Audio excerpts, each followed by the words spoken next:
อ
10 นิ้ววันตาก็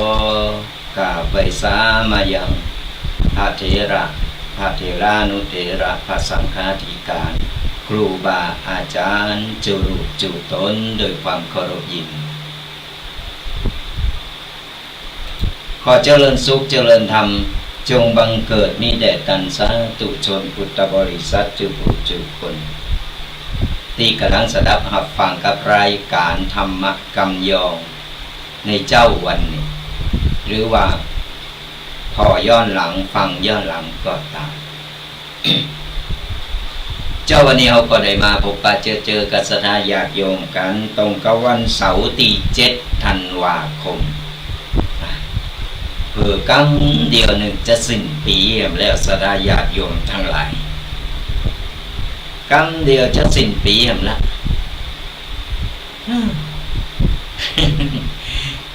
แก่ไปแฮมปีปีต่อปีต่อปีต่อปี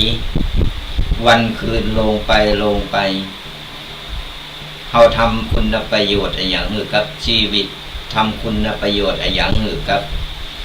ประเทศชาติกับครอบครัวของเขาของโดยเฉพาะเขาได้ทำคุณงามความดีไว้กับตัวตนของเขาก็มาพิจารณากันบัจจัยนอนรอปล่อยไปวันปล่อยมันลงโรยลงไปการและวันเวลาถึงวันมันเร็วสดายากอยู่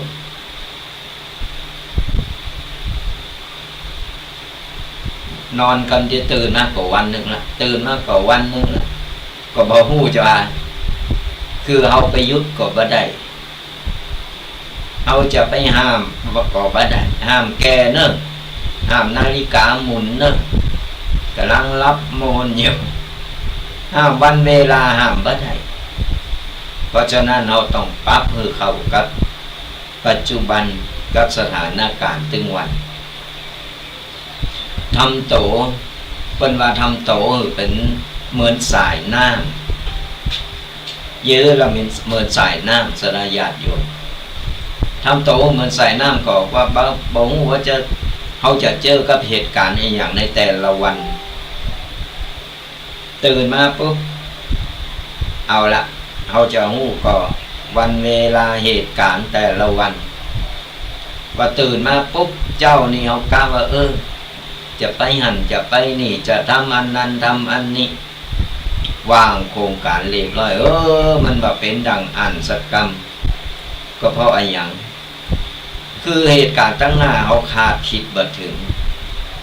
เดี๋ยวก็มีเรื่องนั้นมาแทรกเดี๋ยวก็อันนั้นมาแทรกมันนี่มาแทรกถึงบอกว่าทำโตเหมือนสายน้ำก็เพราะว่ามันเขาจะได้ปั๊บโตได้ง่ายเพราะว่าจะเจอตังตันจะเจอตังดีบ่ดีอย่างใดหรืออย่างนั้นเขาก็สามารถลื่นไหลไปตามตังตันอย่างไรน้ำก็มีตังออกเสมอเขาจะไปยึดมั่นถือมั่นอย่าไปยึดติดกับอะไรอย่างที่มันเกินไปคนเฒ่าพระเก่านี่มันใจไขว่าไผ่สดายาติโยมทั้งหลายมันตึงใครยึดมั่นถือมั่นสมัยปู่ย่าตายายใจมีสมัยบักก่อนยังมีอย่างอีสมัยนั้นยังมีอย่างอีมันคนละยุคคนละสมัยเขาก็ต้องปรับโตพระสัมมาสัมพุทธเจ้าก็นึกบอกว่าเอาปัจจุบันเป็นติตั้งไม่ต้องไปนึกถึงอดีตไม่ต้องไปนึกถึงอนาคตวาดฝันถึงอนาคตตั้งหน้าถึงไม่ตีมันยังมาบัดถึงแต่ในเมื่อเขาฝันได้เขานึกได้เป็นกำลังใจเขาก็สามารถที่ไปฝ่าฟันอุปสรรคต่างๆไปจนถึงตามที่เขาได้ตั้งเป้าหมายเอาไว้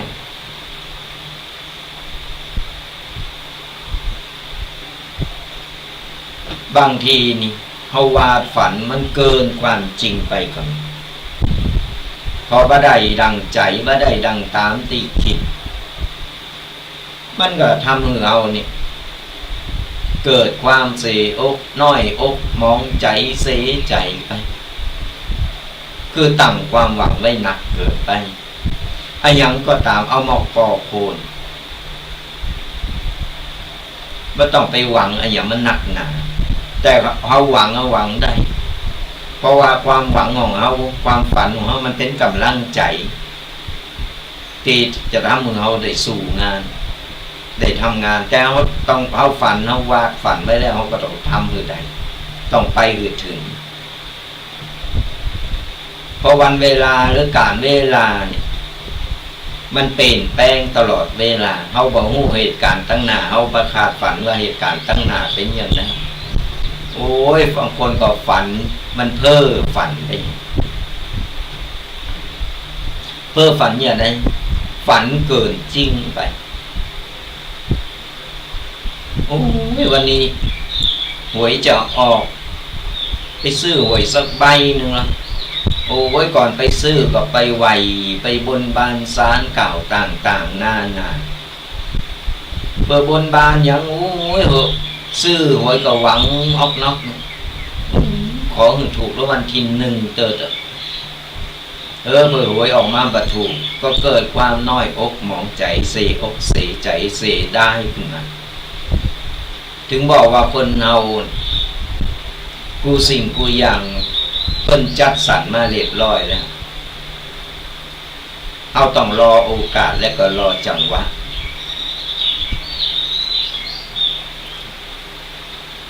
รอโอกาสรอจังหวะของเฮาเองตั้งตีดีตีเฮาทำแล้วเฮาหวังหรือว่าเฮาทำแล้วบ่ผิดหวังก็คือสร้างบุญสร้างกุศลสร้างคุณงามความดีเอาไว้มันจึงบ่เสียหายมันจึงบ่พุทธตื่นไผมาจีมาป่นเอาก็ได้ไผมาขอเอาแบ่ง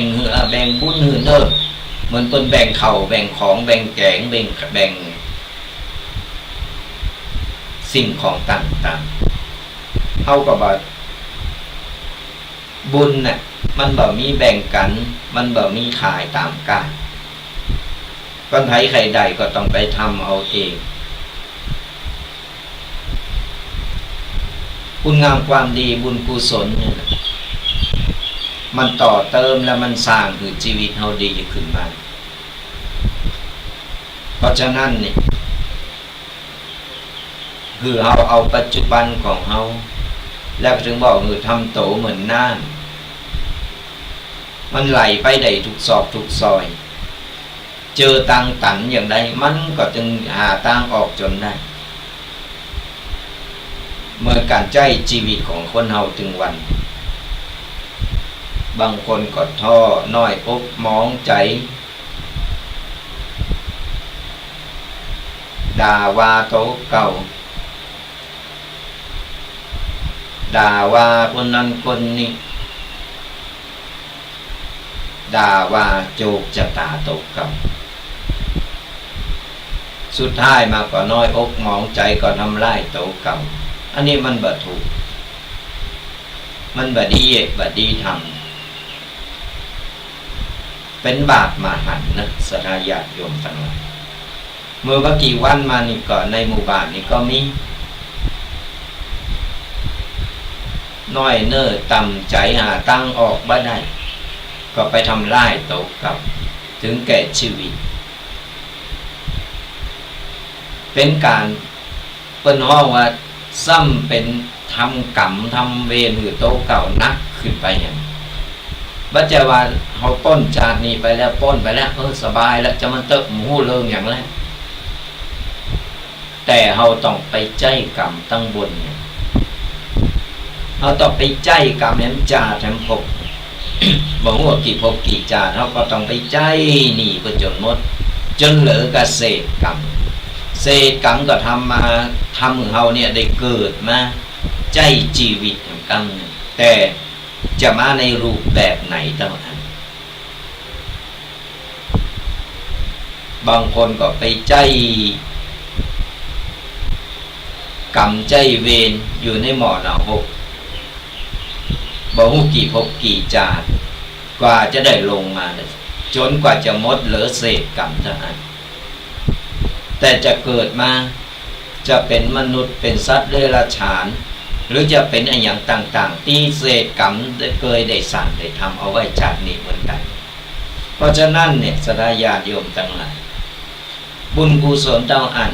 มันทำคุณงามความดีไปบุญเล็กบุญน้อยทำไปสั่งสมไปไผทำไผได้ไผบ่ทำก็บ่ได้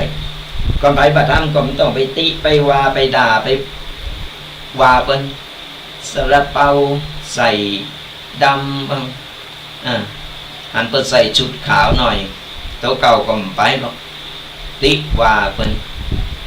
บัดนี้เย็ดบัดนี้ทำเฮาไปเฮาก็ดักไว้เฮาไม่ทำเฮาก็ดักไว้เฮาพอบ่ได้เฮาก็เตียวหนีมันเป็นเรื่องของเพิ่นมันเป็นการสั่งสมบุญของเพิ่นเพื่อจะทำจะได้กระเลิกของเพิ่นใจเรื่องของเฮาต้องไปอยู่ก็เฮาใครได้เฮาก็ต้องไปเฮาก็ต้องทำอย่างช่วงนี้สถาญาติโยมทั้งหลายช่วงนี้เป็นหน้าหนาวฤดูหนาวตึงวันนี้ก็เริ่มหนาวขึ้นมาตึงวันมีกระภาคไต่เมื่อกี่วันมาดีพอข่าวว่าโอ้ยพี่น้องตั้งภาคไต่นี่นะน้ำโถมนี่โปรดต้องผู้ทบกับภัยอาตมาภาพเคยไปแถวบ้านกระทูลแถวนครศรีธรรมราชตะปูนประดึงฝนนี่ตกตลอด เพราะว่าฤดูใดก็ตามอาตมาภาพเดินสายไปแถวนครศรีธรรมราช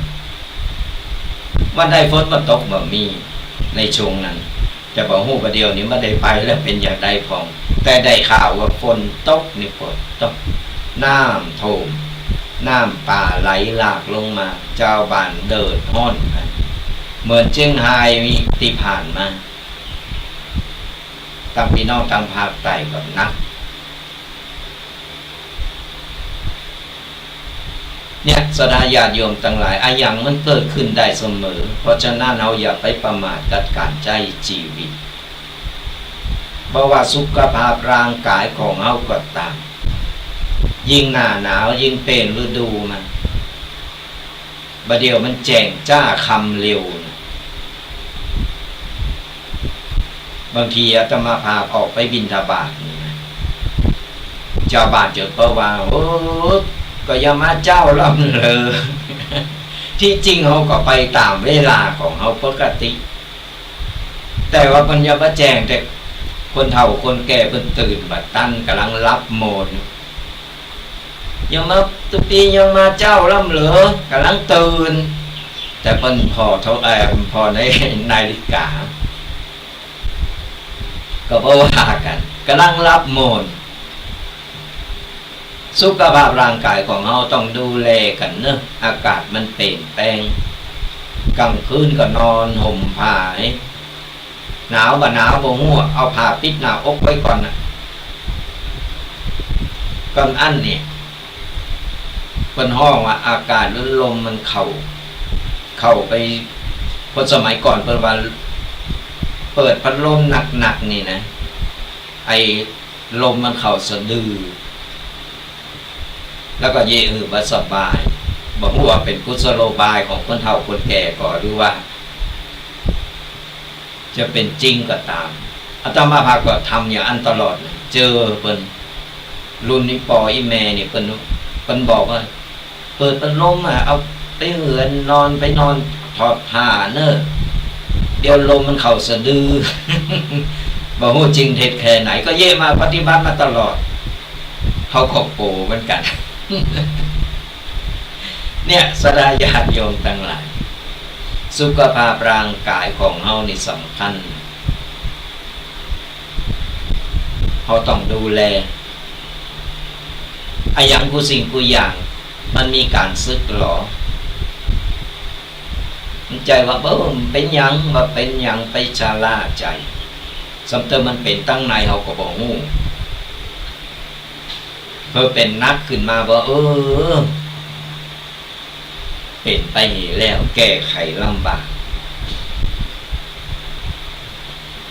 เนี่ยต้องดูแลเดี๋ยวห้อนเดี๋ยวหนาวโดยเฉพาะคนเฒ่าคนแก่ละอ่อน ภูมิต้านทานมันลดน้อยถอยลง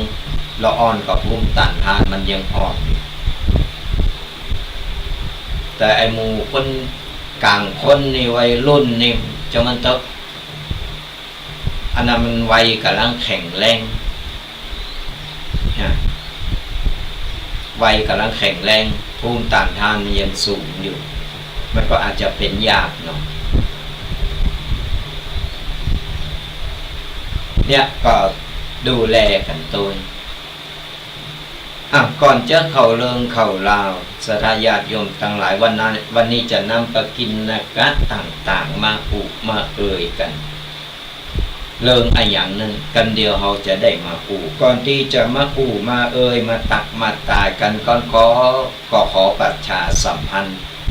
งานบุญงานการกุศลเป็นงานบุญใหญ่บุญหลงปีหนึ่งก็มีเหตุหนึ่งนะหลังจากที่ผ่านไปแล้วหลายๆบุญเกี่ยวกับงานกฐินการงานลอยกระทงการต่างๆตอนนี้อย่างตีหู้กันและแต่ละตำบลจะมีการเข้าลุกขมูลกรรมหรือว่าเข้ากรรมบ้านเฮาศรัทธาญาติโยมทั้งหลายหลายตีหลายตั้ง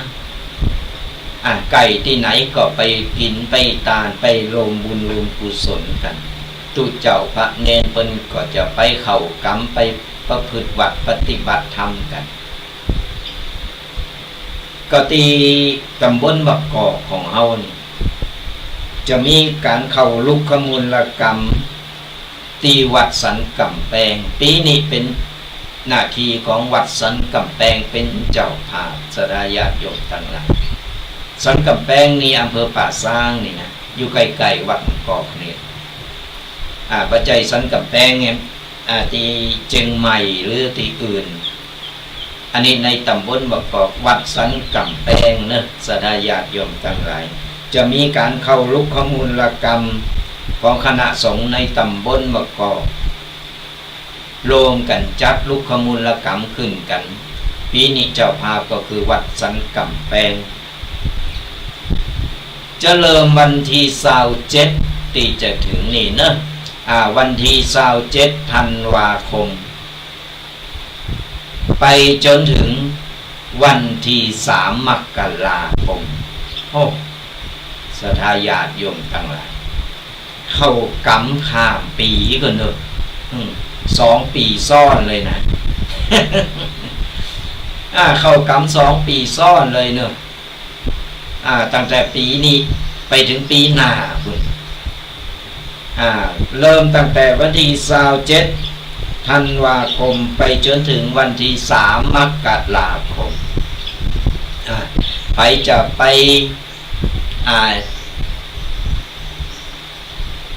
จุดเต็นหรือว่าไปจุดเต็นข้ามปีสวดมนต์ข้ามปีนี่ก็โลมกติหันเลยหรือว่าไปไข่โลมเป็นเจ้าภาพต่างๆตอนนี้เราหับมดเจ้าภาพกูอย่างเนาะบ่ว่าจะเป็นเจ้าภาพสังฆทานเจ้าภาพตูบนี่ตูบสักราคาตาใดอย่างใดจะหือโลมเป็นเจ้าภาพเดียวจะเอารายละเอียดมาชี้แจงมาอธิบายมาฟังแห่งกรรมหนึ่ง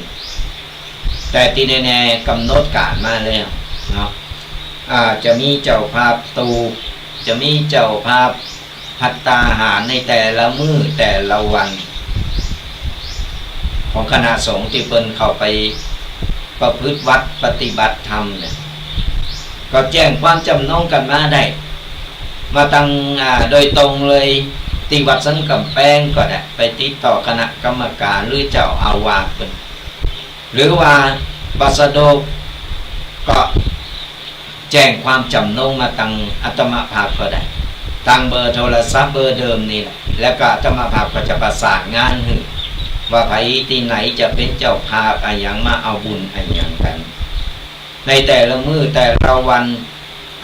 เวลาเพิ่นประพฤติวัดปฏิบัติธรรมก็จะมีศรัทธาญาติโยมกันมาหลั่งไหลกันมาฟังธรรมมาสืบจัตตามาบังสกุลนี่มาบังสกุลมาสืบจัตตา สื่อโพราชตากันมาฟังธรรมฟังเทศกันในแต่ละคืนละคืนเดี๋ยวรายละเอียดจะเอามาชี้แจงกันแห่งกรรมหนึ่งว่าแต่ละคืนจะมีครูบาอาจารย์ตนใดจะมาโปรดเมตตามาเป็นองค์เทศนาในแต่ละคืนศรัทธาญาติโยมได้ฟังกันโอ้เป็นบุญใหญ่บุญหลงบุญโมนบุญงันศรัทธาญาติโยมทั้งหลายโมนเนอะอันศรัทธาญาติโยมลงมือลงใจกันโอ้ยมากินมาตาลมาทำบุญมาสืบโอราชตากันมาฟังสกุลนี่ปีที่แล้วนี่ที่วัดประกอบเป็นเจ้าภาพโอ้ยนางปั่นป้อนนางฟังสกุลสิ่งเพราะว่ามีศรัทธาญาติโยมทั้งหลายมันโมนมันงานบุญก็ได้ใส่ก็เต็มบ่เต็มบ่ก็เต็มอยู่นะเต็มบ้องบ่เต็มหลายตู้เจ้าก็เคยเต็มเพราะว่าเมากับปั่นปอนก็ประชาสัมพันธ์กันไปโดยเนื้อฝากกันเอาไว้ว่างานเข้ารุกขมูลกรรมของตำบลบักกอกจะมีขึ้นในวันที่27 ธันวาคมไปจนถึงวันที่3 มกราคมนี่ก็เมินยาวเนาะก็คือศรัทธาญาติโยมไปไข่กินไข่ตาลจะมาวันใดสะดวกวันใดหรือว่าจะลงเป็นเจ้าภาพตูกเจ้าภาพภัตตาหารในแต่ละมื้อแต่ละวันหรือจะมาสืบโหราชตามาปังสกุลมาตานสายตานแตนตานถวยตานจ้อนมาทำบุญก็เป็นบุญใหญ่บุญหลง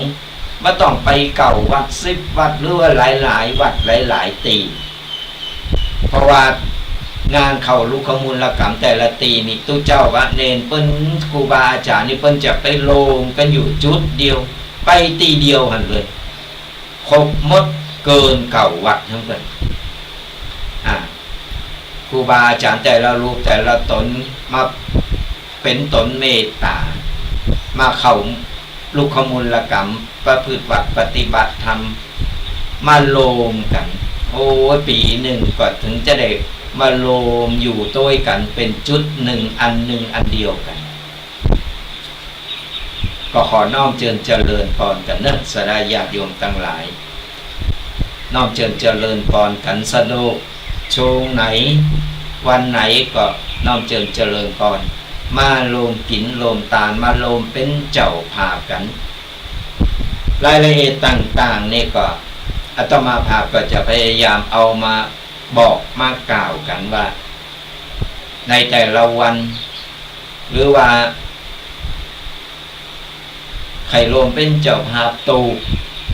ใครรวมเป็นเจ้าภาพกันเตดอะไรอย่างก็ติดต่อสอบถามกันมาได้ถ้ามีโอกาสอาตมาภาพก็จะได้เอามามาหือกศรัทธาญาติโยมฟังกันเนี่ยกัน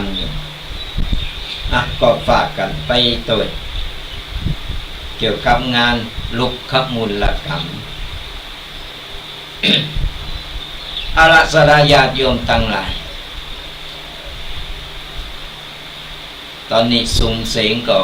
ยังตีหูตีหันได้ยินกันนั่นแหละ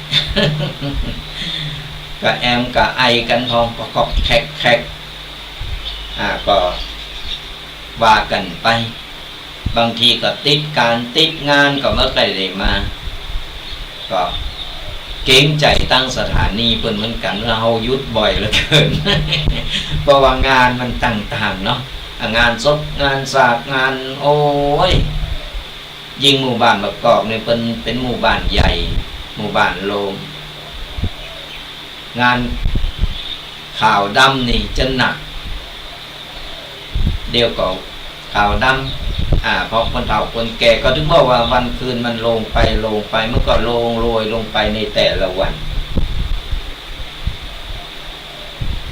มันของอย่างอี้มันห้ามกันบ่ได้ศรัทธาญาติโยมต่างหากมันห้ามกันบ่ได้เพราะฉะนั้นก็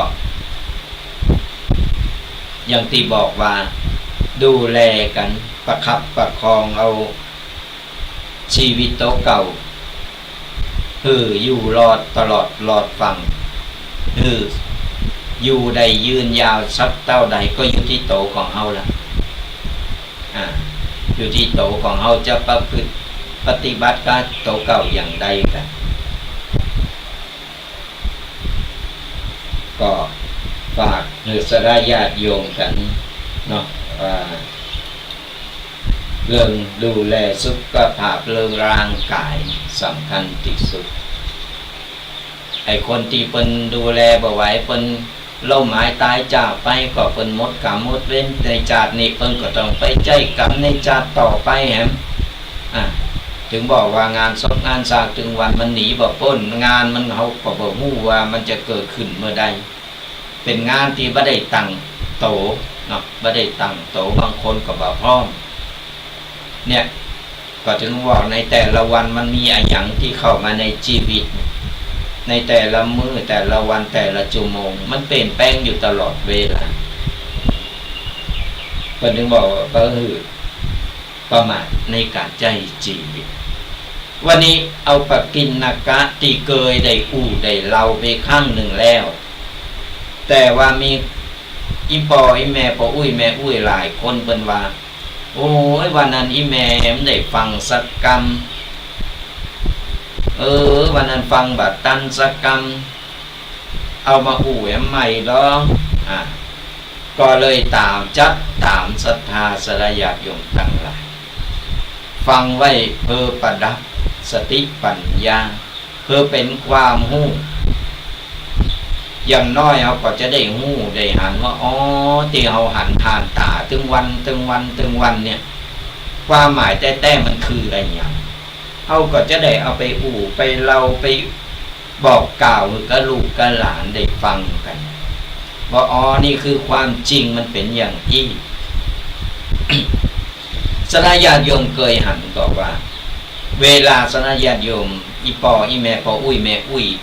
ไปงานข่าวดำแต่ละทีเวลาครูบาอาจารย์เป็นเตะเรียบร้อยแล้วปุ๊บก็จะมีตุเจ้าพระเนนเพิ่นก็จะโสดกันจะโสดกี่คืนอย่างใดอันนี้ก็แล้วแต่เจ้าภาพแต่ที่แน่ๆเคยสังเกตก็ว่าตลปัดที่เพิ่นเอาไปตั้งหน้านะตลปัดที่ไอ้ตุเจ้าพระเนนที่เพิ่นสวดอภิธรรมนี่สวดพระอภิธรรมในแต่ละคืนเตียวหันเปิ้นเขียนว่าไปไม่กลับหลับไม่ตื่นฟื้นไม่มีหนีไม่พ้นตอนนี้ก็กันขึ้นมาแล้วว่าเคยหันและถามแห่งกรรมวัสนาญาติโยมอีพ่ออีแม่ปออุ้ยแม่อุ้ยความหมายมันคืออะไรเนี่ยบางคนก็ถึงก็ไม่มีอะไรอย่างความหมายมันก็ตรงโตไปบักกับก็คือตายรับบัตื่นก็คือตายฟื้นบะมีก็คือตายหนีบะป้นก็คือตายกูคนจะเกิดอีก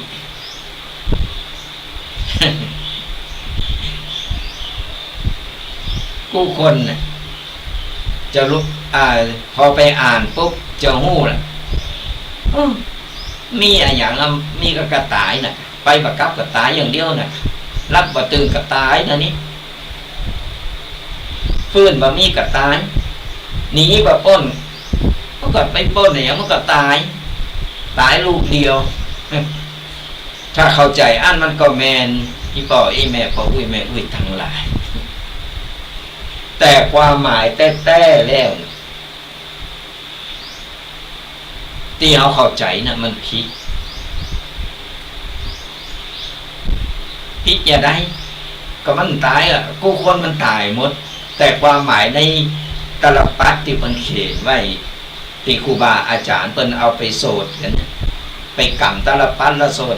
กุศลธรรมะอกุศลธรรมะนั่นน่ะสังเกตผลไปไม่กลับหลับไม่ตื่นฟื้นไม่มีหนีไม่พ้นนี่อยู่แต่ แต่ความหมายแต่ไผตีเข้าใจว่าตายมาฟังให้ใหม่มาเข้าใจให้ใหม่เนอะ แต่ตายนะมันแน่นอนมีไผหนีพ้นไปได้ตายนะหนีไม่พ้นก็คือตายนั่นแต่ความหมายในลึกซึ้งกว่านั้นก็คือว่าไปบักกับนะฟังดีๆเนอะจะได้ไปอธิบายให้คนฟังได้ไปไม่กลับก็หมายถึงว่าการเวลานะการเวลาที่หมุนผ่านไปในแต่ละวันละวันเนี่ยวันคืนลงไปเนี่ยในแต่ละวันเนี่ยมันผ่านไปแล้วการเวลาพอสังเกตพอนาฬิกาเขามันเดินหน้าไปติ๊กๆมันตึ้งกับถอยหลังเนอะแตกไปทางหน้าติ๊กมันตึ้งแตกถอยหลังที่ไหนอะบอกนี้นอกจากเอามือไปหมุน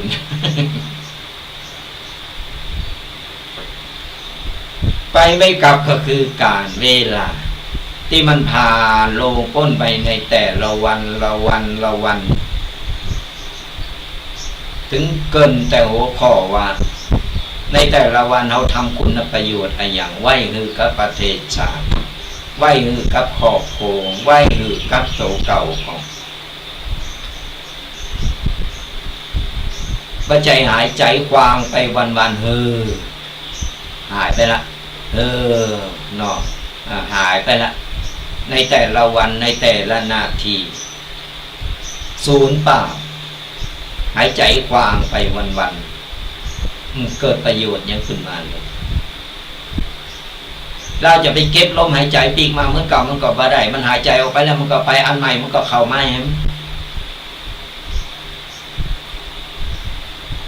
ระหว่างที่เรามีลมหายใจใจเวลามีประโยชน์มันถึงว่าถาวเดี๋ยวรอกันเนอะจะไปถึงเตงเนอะจะไปถึง10 โมงเนอะได้จบรายการเร็วปัจจัยเอาห้ามไม่ได้นอกจากนาฬิกามันตายยุดกึบดึกเนี่ยการเวลามันห้ามกันไม่ได้มันผ่านมันทำหน้าที่ของมันเพราะว่าพระอาทิตย์เพราะว่าดวงจันทร์การเวลามันหมุนเวียนวนไปอยู่เป็นวัฏเป็นวัฏจักรหมุนวนอยู่อันเมื่อชีวิตคนเราหมุนเวียนว่ายตายเกิดหมุนวนอยู่อันตราบได้ถ้าไปถึงนิพพานระหว่างที่เรามีชีวิตอยู่สรญาติโยมทั้งหลายทำไปเติบร่างกายก็ดีร่างกายแข็งแรงอยู่เตียวได้เหินได้มีแขนมีขามีมือมีอย่างครบกูอยากเขาทำได้ทำไปดิ้นรนกันไปก็เปิดไผ่ก็เปิดตัวเขาเองก็เปิดครอบครัวและคนรอบข้างเอามือกายหน้าผากพกขาแกมง่อนนอนกายหน้าผากแค่ก็เนาะเนาะมันก็ไปถึงไหนมันก็อยู่ที่เก่าก็เราลองใจสติเกิดดีๆว่าวางแผนไว้ก่อนจะตื่นนอนมาปุ๊บวันนี้เจ้านี่เขามีนัดที่ไหนเจ้านี่เขาจะไปตั้งใดเขาจะทำอะไรอย่างเขามีงานอะไรอย่างต้องรับผิดชอบอะไรอย่างนั่นเขาเกมล่ะก็เราแบบเกมพร้อมตื่นมาต้องเต็มพร้อมทุกเวลาตลอดเวลาก็เราตื่นโตแล้วเต็มพร้อมแล้วความผิดพลาดมันจะน้อยที่สุดก็เราแบบเต็มพร้อมนะมันลืมหน้าลืมหลังเดี๋ยวจะไปหันจะไปนี่จะอันเดี๋ยวอันนั้นมาแทรกอันนี้มาแทรกศูนย์อันเสสุขภาพ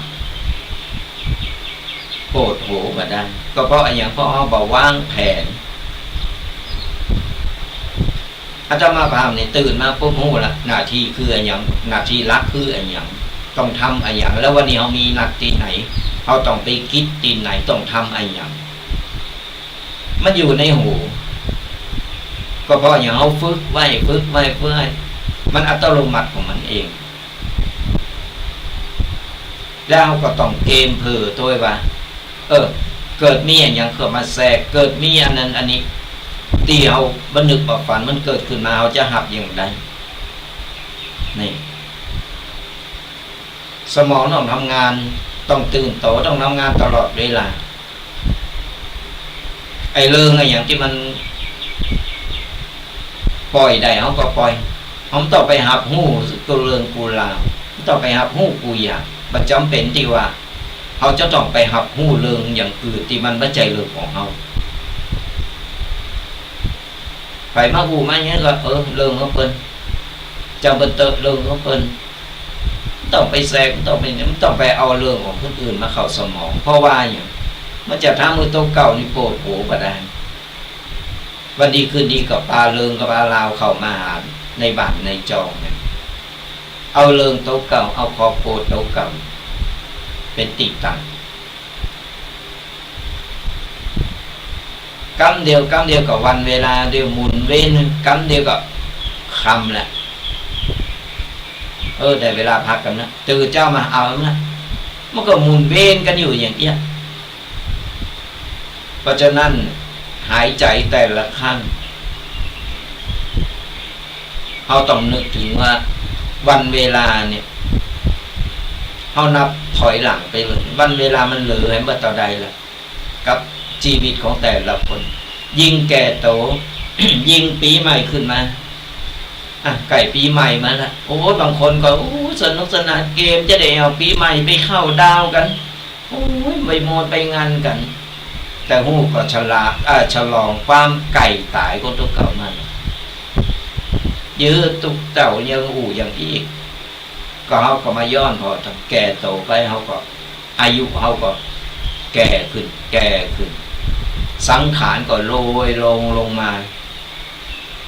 เริ่มลดน้อยถอยลงไปอายุนักสังขารมันลดลงมาเนี่ยแล้วเขาจะบอกหูว่าในวันภูมิเขาจะได้ตื่นมากก่อนบางทีรับก็ไปเลยมันมาแน่บัดนอนถึงบอกว่าระหว่างเวลาที่เขากำลังอยู่กำลังทำกำลังมีชีวิตอยู่เดินเหินได้สามารถทำอะไรอย่างได้เขาทำไว้ก่อนเลยไม่ต้องไปพัดวันประกันภูมิไม่ต้องไปรอก่อนเดียวกันเนอะวันพุธวันฮือก่อนวันนั้นวันนี้กันเขาก็บอกว่าระหว่างเขารับไปตื่นมาเขาจะได้ตื่นก่อนเขาต้องถึงบอกว่าก่อนนอนเขาโสดมนต์ไหวพระนึกถึงคุณพระพุทธพระธรรมพระสงฆ์คุณพ่อคุณแม่อธิษฐานแล้วขอได้ตื่นมาได้มีลมหายใจได้มาใจชีวิตต่อเราก็รับไปต้องทำอย่างนี้เป็นประจำคือเอาระลึกนึกถึงอยู่เสมอว่ากูสิ่งกูอย่างมันแบบมีอย่างที่แน่นอน แข็งแรงอยู่มันเป็นอย่างตึงตายง่ายมันได้แต่มาจุฬาถ้ามันไปฟังไผ่เนอะบทมันจะเอามันก็เอาไปลึกตึกตักเอาไปเต็กเอาไปติ๊กเนี่ยถึงบอกว่าไปไม่กลับหมายถึงการเวลาที่ผ่านไปในแต่ละวันเขาจะไปย้อนปีกมามันก็ไม่ได้เอาไปดึงไปจับเอาไว้มันก็บ่อยู่มันผ่านแล้วมันก็ผ่านไป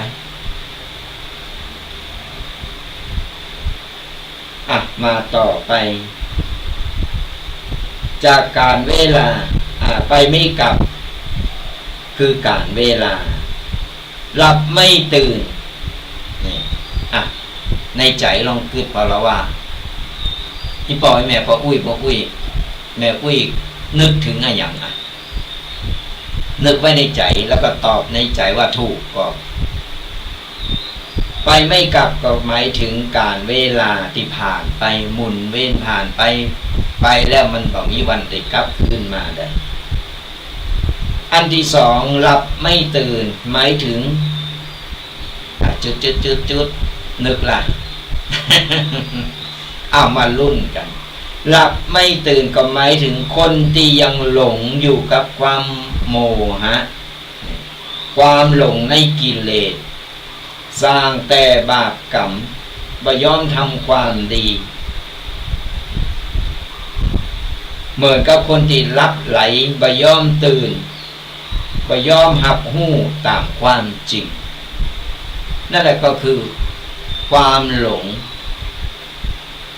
รับบ่ตื่นหมายถึงยังหลงอยู่หลงในลาภยศสรรเสริญหลงในชีวิตที่อยู่ดีกินดีมีหรูหลงในร่างกายตัวเก่าดีงามหล่อหุ่นดีคือกูสิ่งกูอย่าง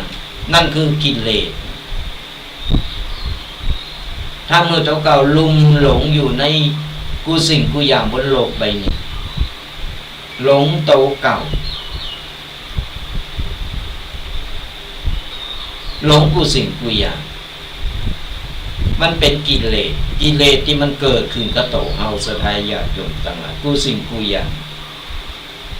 หลงงมงายต่างๆมันทำให้เฮาเนี่ย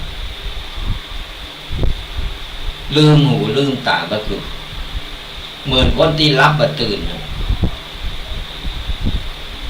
บ่ยอมรับรู้ความจริงว่าความจริงแต่มันคืออะไรอย่างไปเอาอย่างเป็นก็นอกว่าถ้าเป็นในภาษานักเรียนก็บอกว่า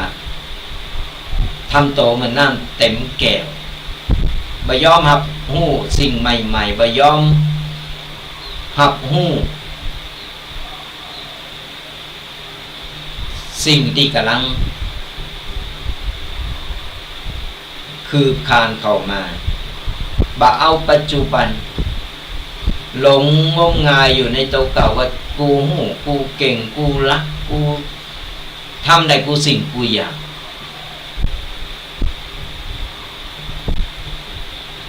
มันก็เลยทำหลงตัวเก่าหลงงมงายตัวเก่าว่าตัวเก่ามีชื่อมีเสียงตัวเก่าหน้าตาดีตัวเก่าร่ำรวยตัวเก่ามีใหญ่เป็นโตหรือเป็นมันเป็นของบาจีหลังอย่างยืนมันเป็นของที่ทำให้เฮาเนี่ยเป็นคนที่มีจิตใจดีเป็นห้องว่าเป็นคนดี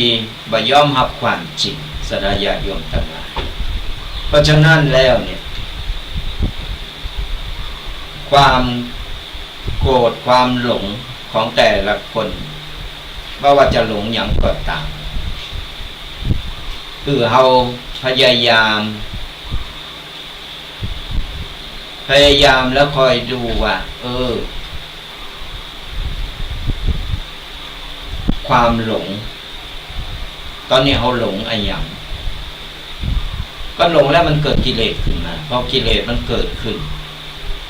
มันก็ทำแต่กูสิ่งกูอยากกูสิ่งกูอยากมันเป็นสัจธรรมที่เฮาได้มานะยศตำแหน่งลาภยศสรรเสริญตำแหน่งต่างๆหรือรูปร่างกายหน้าตาต่างๆมันเป็นแค่เปลือกนอกมันเป็นแค่เปลือกนอกเป็นแค่โผโขน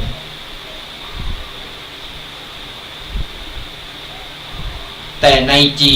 ชีวิตจริงในจิตใจจริงๆของคนเฮาจิตใต้สำนึกของคนจิตใต้สำนึกของคนว่าจิตใจเฮาเป็นคนอย่างใด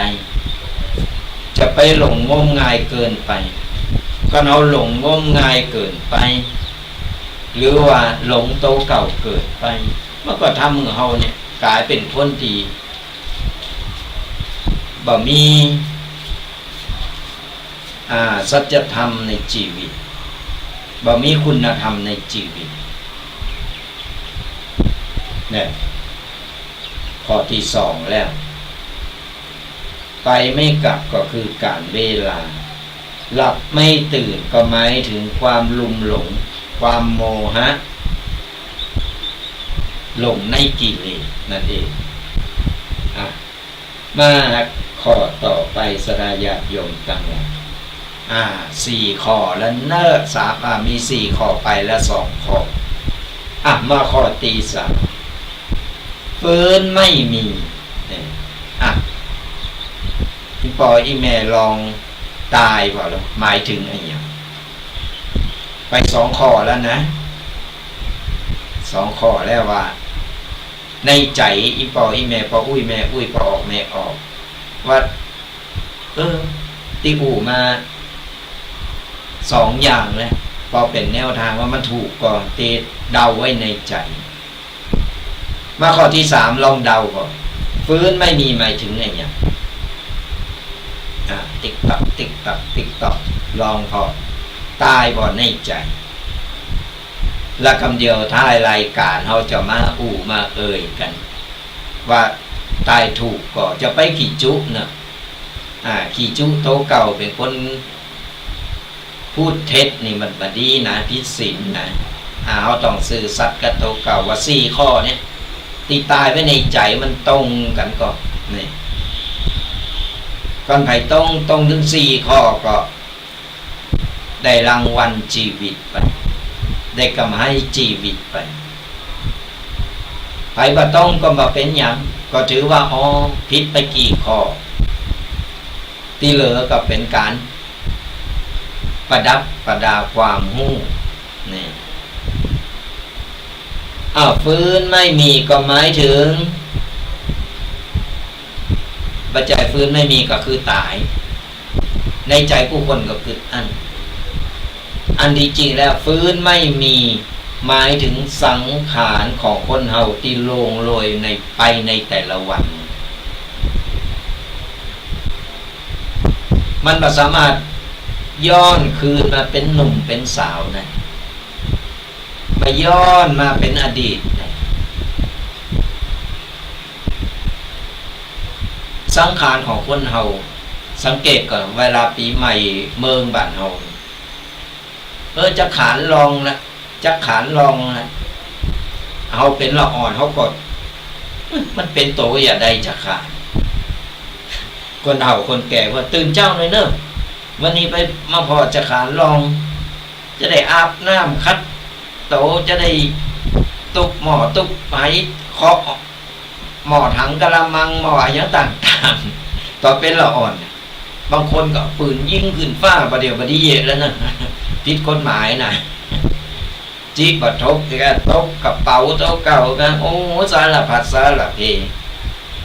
ก็เยเพราะว่าคนเฒ่าก็แก่เพิ่นบอกมาหูตอนเราเป็นกุศโลบายเพิ่นเยของเฮาเพิ่นทำกันอยากให้เฮาตื่นเจ้าเนี่ยสดาญาติโยมทั้งหลายวันสังขารหลงสังขารก็คือสังขารเฮานี่แหละเตือนสติถึงเฮาได้ฮู้ว่าสิ้นปีละปีใหม่ปีหวานมาแล้วสังขารร่างกายของเฮาก็โรยลงไปนะในแต่ละวันคนเฒ่าเพิ่นว่าไปอาบน้ำคัดสีแต่งตัวดีๆเนอะก็บ่อย่างคัดขี่เขาคัดเอาสังขารเก่านั้นออกไป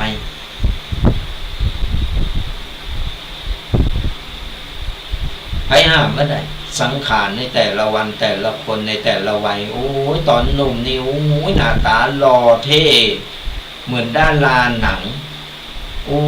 ยตอนเป็นสาวนี่เคยประกวดนางงามนะประกวดเทปีนะมาพอสภาพบัดเดียวมาพอสังขารเฮาบัดเดียว ถึงบอกว่าสังขารคนเรามันโรยลงไปในแต่ละวันแต่ละวันอายุก็สั่นลงบางคนก็บอกอายุขึ้นมันก็ถูกอายุนักขึ้นร่างกายลดน้อยถอยลงมา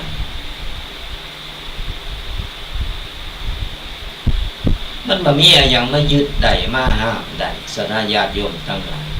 สังขารเนาะอาจจะทำมือมันน้อยไปดึงไปฉีดโบท็อกไปดึงหน้าดึงตาไปทำนั่นทำนี่มันเต่งตึงดิ่งดึงมันก็ได้บ่เหมือนบ้านนะมันทำได้สนาญาติโยมทั้งหลายมันฝืนธรรมชาติบ่ได้หรอกมันก็ได้โชว์ข่าวมันไม่ใช่ของตัวเก่ามันเป็นของอย่างอื่นของที่อื่นแล้วมันเอามาแปลกมาปลอมมันอยู่ได้โชว์ข่าวอยู่ได้บ่เหมือนบ้านนะมันก็กลับสภาพเดิมดีบ่ดีเอาเป็นโรคภัยไข้เจ็บมาหาแหมนี่เอาของแปลกปลอมเข้าไปจิตใจมันอึดอัดมันทำให้เราต้องคอยระแวดระวังต่างๆอันนี้ขอออกตัวว่าบ่ได้บอกบ่ได้ว่าบ่ได้ไปเน็บแนมไผตามเนื้อทำตามจริงๆนั่นถึงบอกว่าฟื้นไม่มีหมายถึงสังขารของคนเฮาที่ลงโรยลงไปในแต่ละวันละวันเอาบัดสามารถที่จะไปลั่งไปย้อนปิกคืนปิกมาเหมือนเก่าได้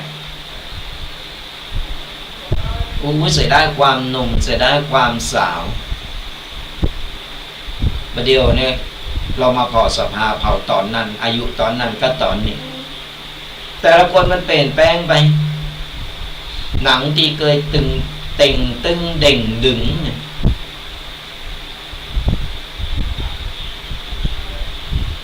ไม่ใช่หมูเด้งนะ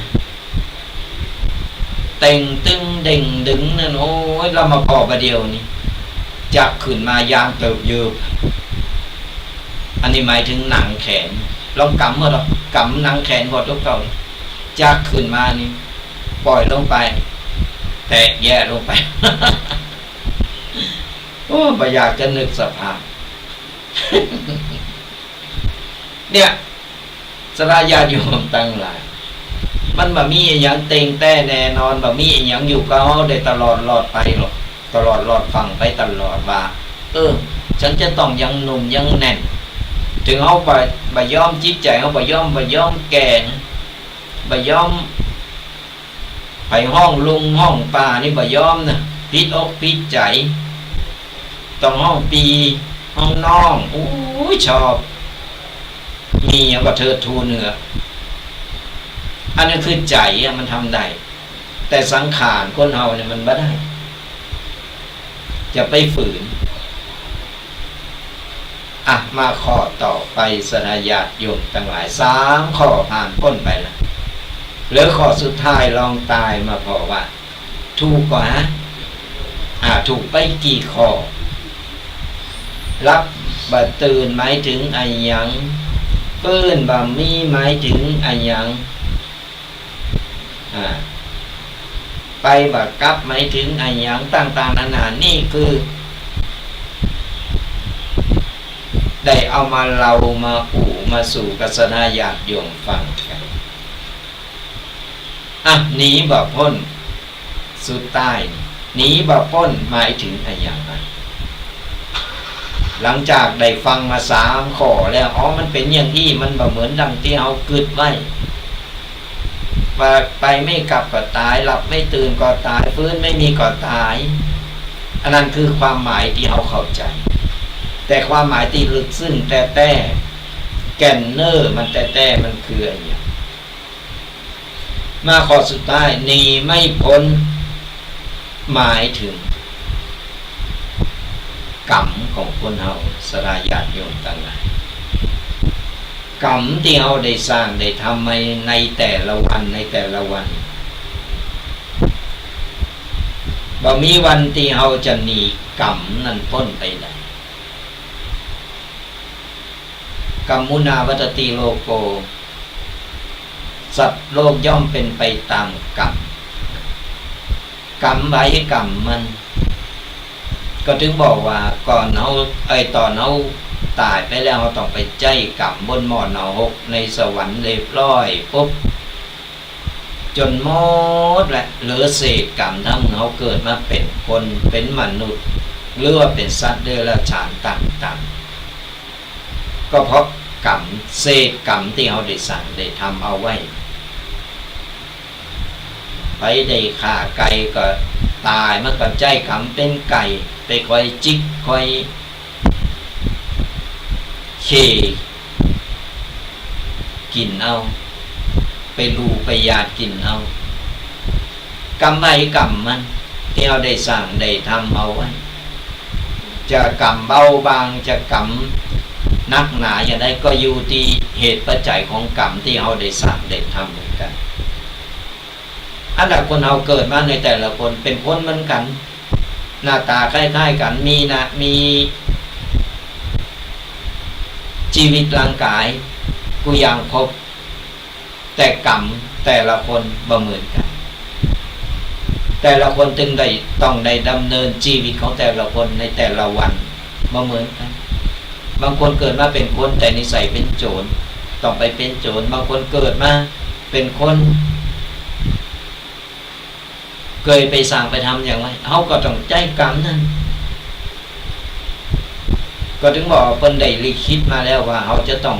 อย่างอีกเขาจะต้องเป็นอย่างอันบนโลกใบนี้คือโรงละครใบใหญ่โรงละครใบโรงใหญ่เนี่ยมันกำหนดถึงเราลิขิตถึงเราเนี่ยได้มาโลดแลนอยู่บนโลกใบนี้ตามกรรมไหกรรมมัน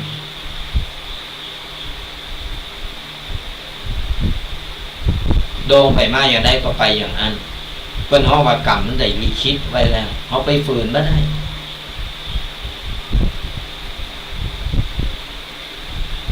เอาไปฝืนไม่ได้สัตยาติโยมต่างหลายผู้สิ่งผู้อย่างเป็นได้ลิขิตมาแล้ว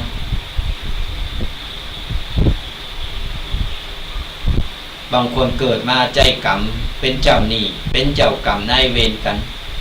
มาโทงเอาชีวิตซึ่งกันและกันบางคนกรรมเจ้ากรรมนายเวรก็มาในหลายๆรูปแบบเคยอู่ไปแล้วว่ามาในหลายๆรูปแบบ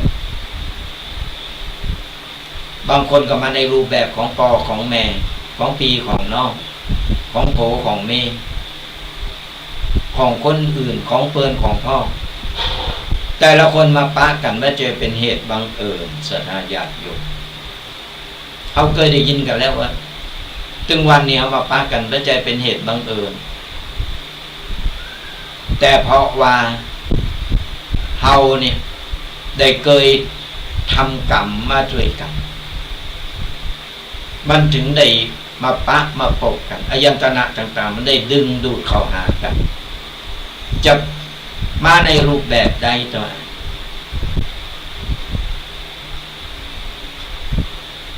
บางคนก็มาใจกรรมในลักษณะของพ่อแม่ลูกสุดท้ายมาก็ต้องมาฆ่ามาแกงต้องมาคำขี่กันถึงวันนั่นก็คือกรรมเก่าของเขานั่นเองโอ้ลูกคนนี้จะมาดื้อมาลึกล่ำเหลือสอนก็บ่ฟังกรรมบอกยังก็บ่ฟังบ่ปฏิบัติเกเรกินเหล้าเกเรติดยุงติดยาต่างๆก็มันเป็นอย่างล่ำเหลือเป็นกรรมเป็นเวรนั่นคือกรรมเวรสัทธาญาติโยมทั้งหลายจากที่แล้วเขาเคยไปทำอย่างกันไว้เขาก็บอกแต่มันได้มาปะมาปกกันตึงวันล้วนแล้วแต่ว่าเขาเคยได้สั่งได้ทำกันมาถึงหมดเพราะฉะนั้นเราต้องก้มหน้ารับกรรมนั้นไปในแต่ละชาติก็ถึงบอกว่าจะไปสร้างกรรมสร้างเวรตัวกันเนอะในเมื่อเขาหู้แล้วว่าอันนี้คือกรรมเวรที่เขาได้สร้างได้ทำไว้แต่ปางก่อนชาติใดก็ตาม เราก็สามารถแก้ได้โดยการที่ต่อไปเราก็ทำนะ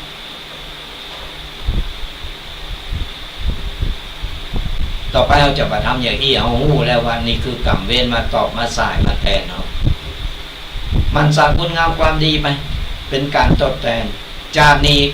มันมาอย่างอี้แล้วก็เอามันจนจบจากไปต่างคนต่างตายกันไปคนข้างนึงคนละข้างต่างคนต่างไปนิมดกรรมมดเวรก็ตายกันไปเพื่อตายไปแล้วไปเกิดจาหน้าบุญเราได้สั่งสมไว้มันก็นำตังเอาไปในตังที่ดีแล้วมีชีวิตที่ดีกว่ากันแล้วก็เจ้ากรรมในเวรมันก็จะได้จางหายไปไม่ต้องไปผูกอาฆาตใคร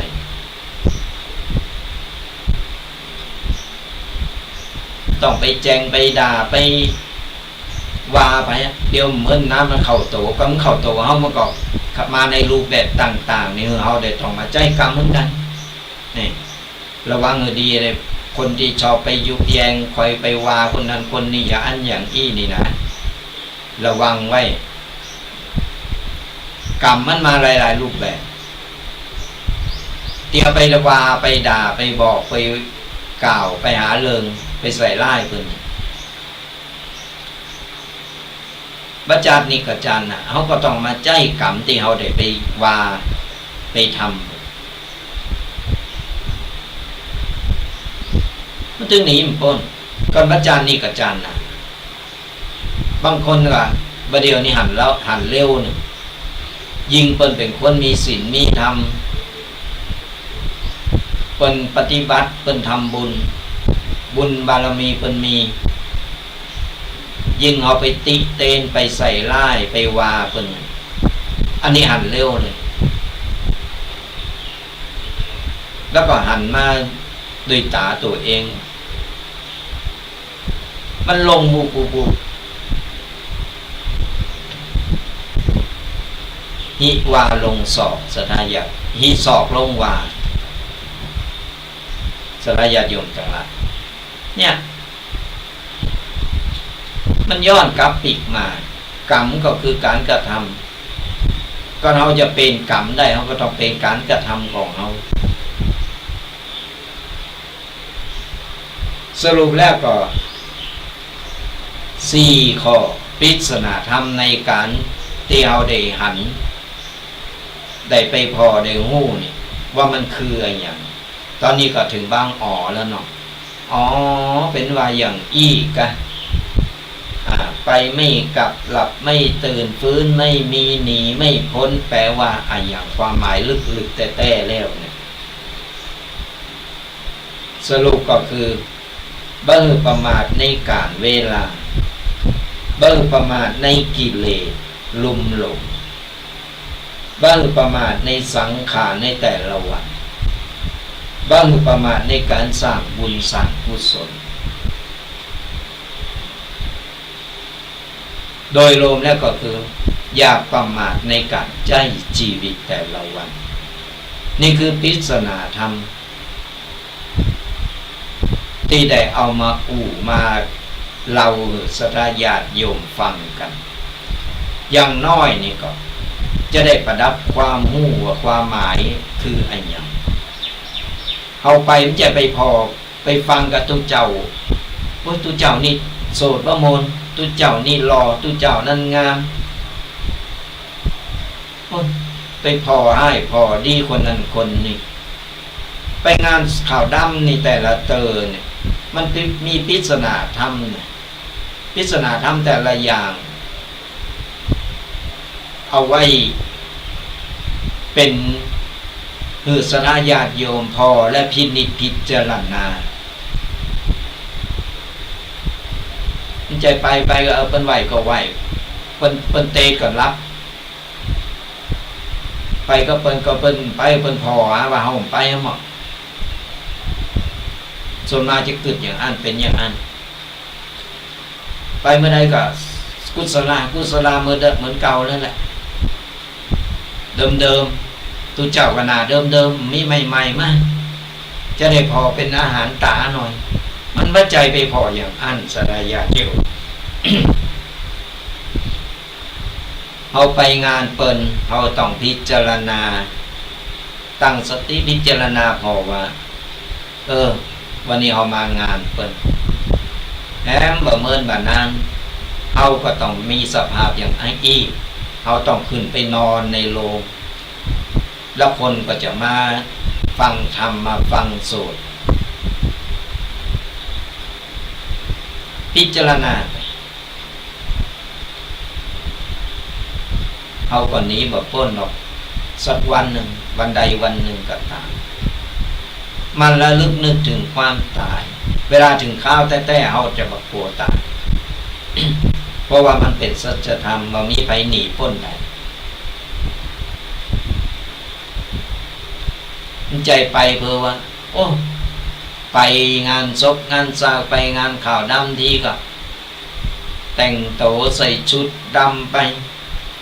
หิ้วกระเป๋าไปซองข่าวไปแถมไปโดยถุงพลาสติกนะเพื่อพอหันพอนี่เพิ่นแจกอันนั้นเพิ่นตาลอันนี้เพิ่นเอานี่เก็บใส่ถุงพลาสติกปีกบาทอย่างนี้ก็มี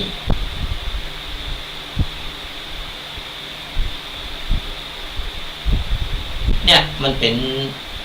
สัจธรรมสอนหรือเอาพินิจพิจารณาพอเวลาไปงานไหนก็ตามสนาญาติโยมทั้งหลายใจไปเพื่อสนุกสนานไม่ได้กึดอะไรอย่างพอถึงข้าวแต่เย่ยังก็บ่ถูก เย่ยังก็บ่ถูกทำยังก็บ่ได้เกยนะหลายเตอนะสนาญาติโยมไปงานศพงานสาไปงานบุญอย่างต่างๆก็เหมือนกันหันไปกูงานแต่พอถึงงานโต๊ะเก่าเย่ยังบ่ถูกปัจจัยอย่างก็คือบ่พอเพิ่นไว้เพิ่นจุดเต้นเย็นเพิ่นหือเป็นเจ้าพาไปจุดเต้นเพิ่นหือเป็นเจ้าพาไปมอบผ้าไปเย่ยังบ่ถูกสักอย่างก็เกิดการก็ตอนไปบ่ได้พิจารณาบ่ได้พอเพิ่นเป็นตัวอย่างเอามาเป็นแบบอย่างเพิ่นจัดอย่างใดเพิ่นวางอย่างใดเพิ่นทำอย่างใดเราต้องพอตัวสังเกตพอเพราะกูสิ่งกูอย่างมันเป็นประสบการณ์หือเอาได้เห็นหู้บ่ได้หือเอาไปพอเหลียวซ้ายพอขวาอีนั่นก็มาหรอกบ้านนั่นก็มาอีนั่นไปไหนยังมาก็ดีละจังถึงไข่ปาดหน้าไปถามว่าเพิ่นยื้อมันไข่ปาดหน้าเพิ่นก่อนมันเป็นอย่างที่ใส่คนเฮาไปพอได้พอดีเข้าวัดเหมือนกันบางคนเข้าวัดนุ่งขาวห่มขาวก็มาเต้นเนอะถือซ่าถือนิมาจาเดียยิ่งวันพระใหญ่ๆนี่สังเกตบ่เตอะมันถึงมีที่อื่นพุทธาวัดกอกนี่มันจะมีนะมีวัดอื่นพุทธมาถึงเอาซ่าเอาอย่างเอาสวยแป้งสวยจาดงามมาถึงปุ๊บเพิ่นทำพิธีทำอย่างเรียบร้อยปุ๊บหิวซ่าเปล่าตุมีอันนั้นเหรอขอปู่เจ้าหน่อยเนาะขอปู่เจ้านี่เนาะขออันนั้นขออันนี้เนาะสปะสเปะเนี่ยเอามาเราสู่สัทธาญาติโยมฟังกันก็จะไปสีเลจะไปเขตฟังธรรมะฟังแบบสบายเข้าใจง่ายฟังและสบายใจแล้วก็ระหว่างที่เราฟังและสบายใจฟังและเข้าใจง่ายเอาไปกันกองเอาไปก้อนใกล้เอาอันใดมีประโยชน์กับโตเฮากับครอบครัวอันใดดีเฮาแยกแยะถูกบ่ดีเฮาแยกแยะได้เฮาก็แยกแยะคัดกรองและนำไปปฏิบัติไปประพฤติไปบอกไปสอนนี่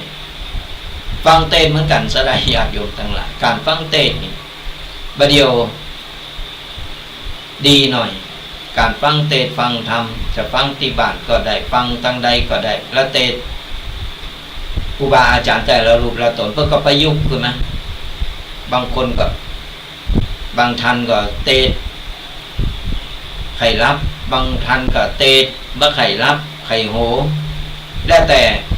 ต่ละสไตล์ของแต่ละรูปแต่ละตนเพื่อนเอามาเทศฟังแล้วมันก็สบายฟังแล้วประเขตบัดซีเรียสแต่ระวังในการที่เราฟังเราต้องตั้งใจเพราะว่าปัญญามันจะตลกหรือว่าตลกมันจะโมนการมันจะเราต้องตั้งใจเพราะเนื้อทำแต่ละอย่างมันเป็นข้อคิดมันมีอนุภาพยิ่งเป็นถ้ำหลงนี่นะเป็นตั้งถ้ำหลงมันมีภคาถาหลายๆภคาถามีอนุภาพเราสามารถไปฟังแล้วเราได้อานิสงส์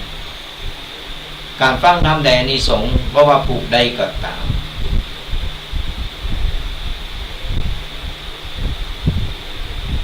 ก็ฝากศรัทธาญาติโยมลอง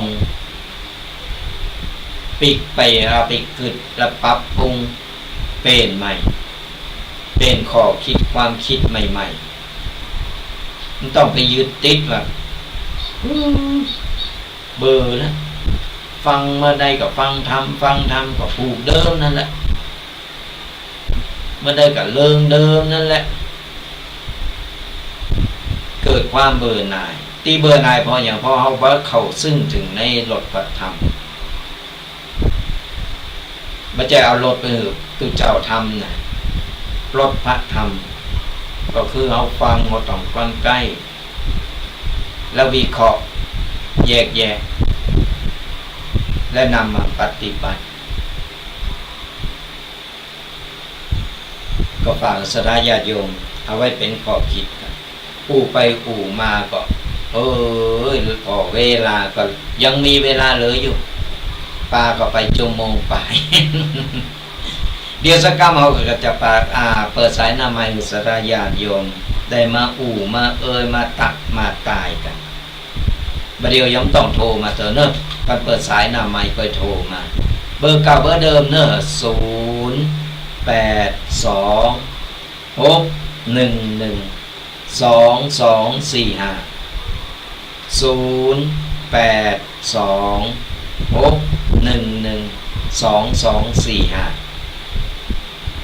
กันเดียวถ้าเปิดสายนามัยมีอายังก็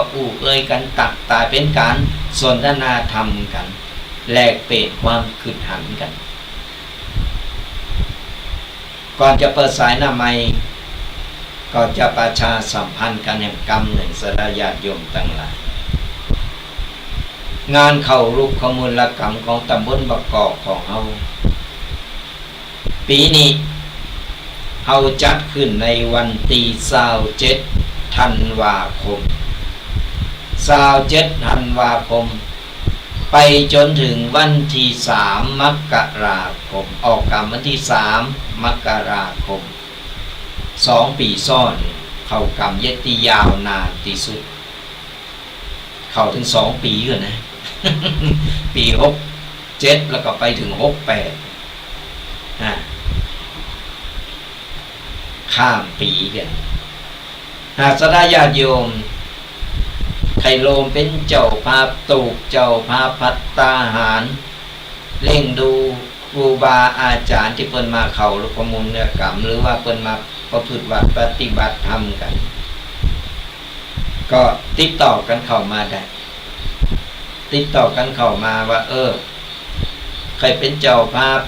ตูกใครเป็นเจ้าภาพภัตตาหารใครจะเป็นเจ้าภาพน้ำปานะก็ติดต่อกันเข้ามาได้แจ้งรายละเอียดกันเข้ามาหรือว่าระหว่างวันที่27จนถึงวันที่3หากศรัทธาญาติโยมวางเว้นจากภารกิจการงานแล้วหรืออยากจะมาสืบชะตาโหราชะตาบางสกุลหรือจะมาตานสายตานแตนปอแทนยาปู่แสะยาแสะ ก็มากันได้เนะน้อมเจริญพรสราญาติโยมบ้านไก่บ้านหิมบ้านไก่ก็ตามบาสะดกจังได้ก็โทรติดต่อมาบาทุก็โทรมาเดี๋ยวจะบอกจือปีนี้งานเข้ารุกขมูลกรรมของคณะสงฆ์และประชาชนในตำบลบกกอกจัดขึ้นในวันที่27จนถึงวันที่3สถานที่คือที่วัดสันกำแพงตำบลบกกอกอำเภอป่าซางจังหวัดลำพูนหากสลายญาติโยมสะดวกไปติดต่อที่วัดก็ได้ที่วัดสันกำแพงนะไปติดต่อคณะกรรมการไปติดต่อเจ้าอาวาสคนก็ได้ใครลมเป็นเจ้าภาพหรือบัสะดกโอนได้ตังใดก็ประสานงานมาโทรเข้ามาเบอร์นี้0826112245อาตมาภาพก็จะประสานงานไปทางคณะกรรมการเพิ่นไปทางจะอาวาสเพิ่นว่าสามารถโอนบัญชีโอนเงินเข้าได้ตังใดอย่างใดก็จะได้ไปจี้แนะไปบอกกล่าวสดาญาติโยมกันก็จะไม่ลืมกันฝากประชาสัมพันธ์กันโดยแหลมเลิงหนึ่งสดาญาติโยมทั้งหลายตอนนี้ทางวัดบกกอกของเฮาที่อาตมาภาพกำลังจัดรายการอยู่ในที่นี้ก็ยังบูรณะกุฏิก็ใกล้จะเสร็จแล้ว 80% แล้วสดาญาติโยมทั้งหลายแต่ที่ทำมาก็หลายเดือนแต่เหตุรายจ้าก็เพราะว่าโดยจตุปัจจัยยังขาดอยู่หากสลายญาติโยมใครลมจิตลมใจใครสร้างบุญสร้างกุศลบุญใหญ่บุญหลงนี่ก็ติดต่อกันเข้ามาได้ต้องเจริญพรกันเนอะติดต่อกันเข้ามาได้หรือจะบัสดกจะโอนเข้าบัญชีของวัดก็ได้ลงบุญในการบูรณะกุฏิสงฆ์ของวัดบกกอกของเฮานี่ก็เกณฑ์สมุดปากกากันเอาไว้แล้วก็จดหมายเลขบัญชีของวัดทีเดียวเนอะบัญชีของวัดบัญชีอื่นในบัจจัยนะเกณฑ์สมุดปากกากันเอาไว้ธนาคารทกสนะธนาคารทกสสาขาป่าซางเลขบัญชี02089797265โทรเนี่ยกำหนึ่งเนอะธนาคารทกสสาขาป่าซางเลขบัญชี02089797265ชื่อบัญชีวัดมักกอกอันนี้เป็นการบูรณะกุฏินะสดาญาติโยมทั้งหลายหากสดาญาติโยมมีจิตศรัทธาใครให้ใครหอมจะร้องเมื่อใดเนี่ยอันนี้เดี๋ยวจะประกาศอย่างกำหนึ่งแต่ตอนนี้บูรณะไปแล้ว 80% ใกล้จะเสร็จนะแต่ก็ยังขาดจตุปัจจัยที่จะบูรณะให้มันหนักให้มันหลายมันบูรณะทีหนึ่งมันใจปัจจัยหนักสดาญาติโยมทั้งหลายก็อาศัยสภาญาติโยมโลมมือโลมใจโลมแหงท่านนั่นแหละกุฏิหลังนี้มันก็จะได้สำเร็จลุลงไปด้วยดีอานิสงส์ในการที่เราได้ทำบุญบูรณะกุฏิคือครูบาอาจารย์ทุกเจ้าพระเนรเพื่อได้อยู่ได้พักมีหลงมีหลายนะทำมือเราอยู่ลมเย็นเป็นสุขเพราะว่าเราได้สร้างกุฏิไว้ให้ครูบาอาจารย์เพิ่นได้พักเพิ่นได้จำวัดเพิ่นจะได้นำมาปฏิบัติประพฤติวัดปฏิบัติธรรมส่งบุญส่งกุศลให้กับสดาญาติโยมกันก็ยังบ่ปิดในการรับรวมบุญหากสดาญาติโยมจะลงกินลงทานก็ขอน้อมเจริญพรกันนะก็โทรกันเข้ามาภายตีบ่เข้าใจว่า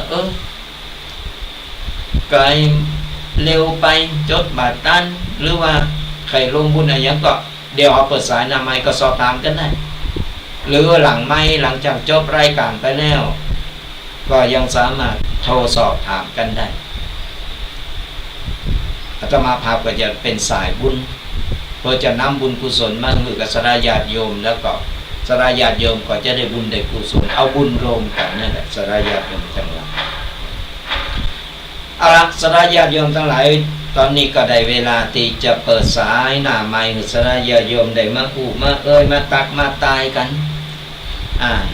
เป็นอย่างไรพองฟังแล้วชัดเจนมั้ยชัดเจนฟังไก่หนาวกะฮ้อนกะมีอย่างมาอู้มาเอ่ยกันได้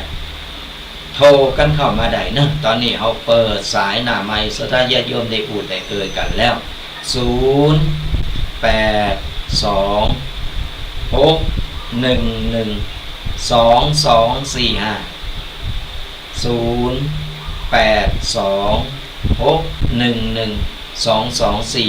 เบอร์เดิม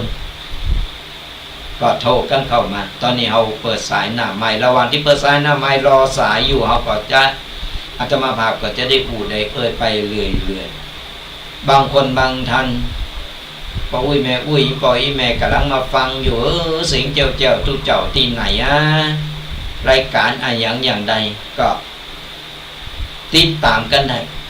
ทุกๆวันเสาร์ตั้งแต่เวลา 8 โมงจนถึง 10 โมง2 ชั่วโมงเต็มๆกับรายการธรรมะกำยองกับตุเจ้ายองป่าซัง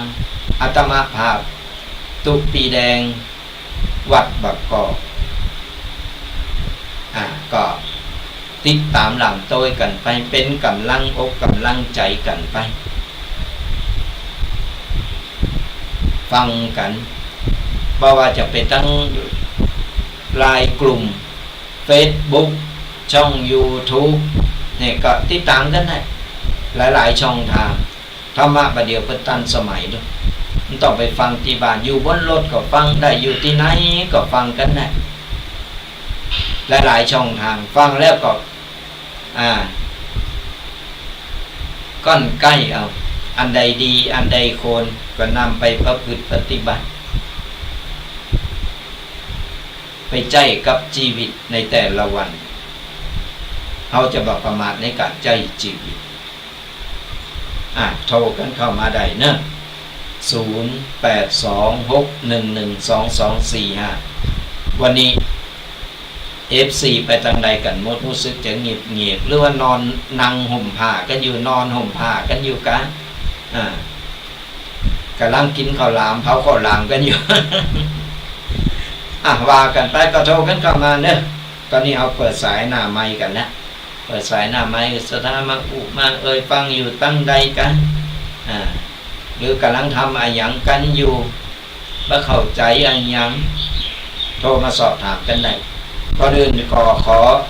อนุโมทนากับสระญาติโยมจุคนที่คอมเมนต์มาทาง Facebook ของอาตมาภาพคอมเมนต์ต่างๆหรือให้มือกำลังใจกันมาก็คำเดียวจะหลังจากจบรายการก็จะตอบกันไปจะตอบกันไปเป็นกัลยาณมิตรดีต่อกันสระญาติโยมทั้งหลายเอ่ยกันแบบกันเองสบาย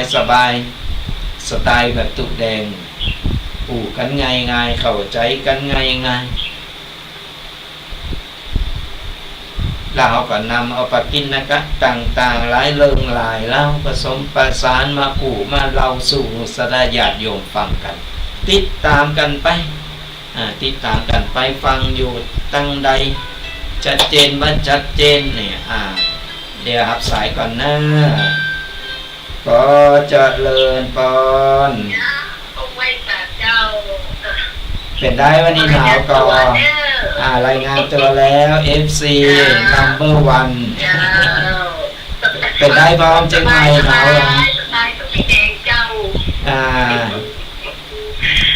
เย็นสบายเนาะวันนี้เย็นสบายวันนี้อากาศเย็นสบายไปทางใดก้าวันนี้ค่ะจะมาได้ไปทางใดเตรียมเนี่ยเตรียมตัวถูกจะไปวัดไปบ้านเนาะใจวันภูวันศีลวันพระดีแล้วแปลงใจสบายใกล้สิ้นปีแล้วดูใกล้สิ้นปีไว้นี่เนาะปีวันเดียวก็นั่นนะกาย วันคืนนี่กำเดียวกับแป๊บเดียวกับอ้าวรับตากำเดียวตื่นมาโอ้10 ปีแล้วแล้วคำกรรมนี่มันประจนกันหรือว่ามันคาบเกี่ยวกับของวันก็ทุกปีอ่ะสปูงอ๋อคนมันของทุกปีเควันที่23นะอ๋อเราตากถึงน่าจะก่อนมันเป็นมันจบแล้วก็ต่อบ้านมากอกเนาะใจมันมาถึงก็จบแต่มันคาบกันมันกาบกันเกี่ยวกันหน่อยกาบเกี่ยวกันหน่อยน้องชายก็ต้นจงกันอันนั้นกันแต่มันได้ตำบลมันก็อยู่ไกลๆกันนั่นแหละตำบลไกลเราก็ถ้าส่งบางทีก็บางครั้งไปได้เนี่ยก็ได้ร่วมกันเนาะได้ไปเทศใจได้ทำอย่างกันเนาะใจก็ไปกันเปิ้นห้องว่าไปตะกุนพองตะเบพองมากันอยากมันก็มนนี่เย่ไอทำกับทุกเจ้าบ่อยู่บ่ได้ดูมีงานแต่ทำหรือพวกนั้นอย่างหนาวแต่เนาะหนาวเหมือนกันมันเริ่มหนาวเริ่มมีเข้ามาหนักๆเลยสาธุบุญรักษานะสายเจ้าลุดไปก็โทรกันเข้ามาใหม่นะFC มาแล้วแฟนพันธ์แท้ตีลงใต้เลย173โทรกันเข้ามาใหม่เนอะแต่เจ้าไม่ได้หับสายสักกรรมฟังอยู่ตั้งใดชัดเจนมันชัดเจนอากาศเป็นอย่างไรมามามาตั้งมาตายกันสดายญาติโยมทั้งหลายไปลืมเนอะบอกกันต่อแล้วก็ประชาสัมพันธ์กันไปโดยว่าวันที่งานบุญงานใหญ่งานเข้ากรรมที่จะมาถึงและปีนี้ของคณะสงฆ์ในตำบลบางกอกของเรามีงานเข้าลุกขมูลกรรมในวันที่27นะ27จนถึงวันที่3 มกราคมนะไผสะดวกอย่างใดไก่หรือว่าไผไข่มาเป็นเจ้าภาพตูบเจ้าภาพภัตตาหารเจ้าภาพน้ำปานะก็น้อมเจริญพรกันให้ติดต่อกันมาใครมาลงกินลงตาลใครมาปังสกุลมาสืบโอราชตากันสะดวกวันใดก็น้อมเจริญพรกันได้ในวันที่27 ธันวาคมจนถึงวันที่3 มกราคมงานเข้าลุกขมูลกรรมของคณะสงฆ์ตำบลบางกอกของเราเนาะสดาญาติโยมทั้งหลายก็ฝากประชาสัมพันธ์กันไปโดยไผดีว่าฟังว่าตามหรือว่าใครหู้รายละเอียดอย่างได้ก็หลังไม่โทรมามาก็ได้เบอร์โทรศัพท์กับเบอร์เดิมเนอะ0826112245โทรมามามาตักมาตายมาถามไทยกันมาดูกันเป็นกัลยาณมิตรดีต่อกันสดาญาติโยมทั้งหลายจะไปผูกกรรมผูกเวรกับไผเฮาเป็นญาติธรรมกันดีที่สุดยิ่งแก่โตไปตึงวันเนี่ยเฮาก็มีกบุญกุศลเท่านั้นที่จะนำทางที่จะติดต่อเข้าไปได้ เพราะฉะนั้นแล้วไผดีผ่านมาแล้วเขาทำบัดดีอย่างไว้เขาก็เป็นไหมเป็นจิตเป็นใจเป็นพฤติกรรมของเขากรรมเก่าเขามันก็จะเบาบางลงไปเขาก็สร้างกรรมใหม่ที่ดีขึ้นมาก็เพื่อไผเพื่อโตเขาเองนั่นแหละก็โทรกันเข้ามาเนอะแต่เจ้าโทรสายซ่อนอยู่ก็โทรกันเข้ามาสระญาติโยมทั้งหลายอาตมาภาพก็จะได้หูว่าฟังกันอยู่ตั้งใดจ้าเป็นอย่างใดกันพอบางทีที่งานก็ไม่ได้มาก็คือเติงหาอยู่คือเติงหาสระญาติโยมกันอยู่แต่โดยภารกิจด้วยกิจต่างๆเขาก็ปฏิเสธไม่ได้เขาก็ต้องไปทำตามหน้าที่ไผหน้าที่มันสดาญาติโยมก็มีหน้าที่อย่างสดาญาติโยมอาตมาภาพตุเจ้าพระเนรก็มีหน้าที่ของเพิ่นดิ่งกันไปทำหน้าที่กันไป 0826112245โทรมามามาตักมาตายกันแล้วบอกกันต่อกันไปประชาสัมพันธ์กันไปบุญเล็กบุญน้อยทำกันไปเตอะสดาญาติโยมเหมือนน้ำมันยศลงในตุ่มในหม้อเฮานี่แหละทีละยศ2 ยศ 3 ยศวันละนิดวันละหน่อยมันก็เต็มตุ่มเต็มโอ่งเหมือนการทำบุญ การเฮาทำบุญสั่งสมไปเจอละเล็กละน้อยเฮามีเตาใดกับเตาอ่านเฮาทำบุญเฮาต้องไปเดินฮอดเตาเก่ามันต้องไปเดินฮอดคนอื่นเฮามีเตาใดเฮาก็ทำไปมีหยังเฮาก็ทำไปเฮาต้องไป เดี๋ยวขออนุญาตรับสายก่อนนะเจริญปอนไม่สาเจ้าแม่สีพันตาเจ้าป่าแม่แดงดอยสะเก็ดยังไงเนอะดอยสะเก็ดเด็ดสะกอยมาแล้วโอ้ปัญหายไปหมื่นเนาะ เป็นไรเจ้าอากาศดีก็อากาศเย็นขึ้นก็กำลังเย็นสบายอยู่ บอกฮ้อนบ่หนาวแต่เป็นอย่างไรตะบุญตั้งดอยสะเก็ดเป็นได้บ่ตอนกลางคืนแม่นอนห่มผ้าอยู่แต่ตอนเช้าแม่ใส่เสื้อคลุมมาไปสวนตอนเช้าบ่ไหวอากาศบ่ดีค่ะอากาศยังอ้าวอยู่ยังอบอ้าวอยู่เนาะเป็นบางวันเนาะเจ้าแล้วเดี๋ยวอากาศก็สบายติดตามรายการของตุ๊กพี่เคตุ๊กพี่แดงอยู่เสมอเลยเจ้าสาธุบัดนี้ลืมกันนะมาลืมเจ้าแม่ขออนุโมทนาบุญโดยนั่นเจ้าแม่บ่มีวาสนาได้ไปหาได้ไปทำโดยเจ้าโอ้ยเป็นยังแกมีใจมากก็เป็นบุญเป็นกุศลแล้วเป็นบุญเป็นกุศลใหญ่โตยังนึกเดินหายังฟังรายการตุ๊กพี่เขาหายไปหลายพักนี้หายบ่อยนะกับแม่ก็ว่าวันนี้แม่ได้ยินแม่นั่งแม่ก็ไม่ไปสวนมาไปเผาขี้หญ้าไปเผาใบไม้หนึ่งมาแม่ก็แม่เปิดร้านไว้นี่ตั้งแต่เช้าแล้วแม่บอกว่านี่ถ้ากับตุ๊กพี่เคกับตุ๊กพี่แดงเปิดไว้นี่คือตุ๊กพี่เฝ้าบ้านคือเอาไปในสูงดีแล้วเอาไว้เฝ้าบ้านเดิมแล้วแม่ก็มานั่งปักผ้าเอาผ้ามาปักตัวละ40 บาทตุ๊กพี่มันบ่มีรายได้อย่างแม่ก็เลยเนี่ยไปทำไปเจอคืนไหวอย่างน้อยร่างกายเขาก็ได้คืนไหวเขาบ้างงอมบางเหงาตอนเราอยู่คนเดียวอยู่มาได้ไม่เย่อย่างนี้มันจะทำให้สุขภาพมันแย่ลงคือเลิศมันเดินดีแล้วในส่วนแม่ก็ปลูกผักอยู่มีผักกาดขาวมีกวางตุ้งมีน้ำตาลแมวเป็นอย่างเงี้ยเจ้าเสียได้อยู่ไก่เนาะฉะนั้นแม่ก็คิดแม่ก็ว่าเสียดายเนาะผักจะวางงามแม่เลยได้ลงได้ตัดไปถวายลูกปีเขานี่ตอนนั้นตอนได้ปล่อยคือผักมันแก่พอมันทำน้ำผักให้แม่จะเอามาบดมาตำน้ำผักแม่คิดถึ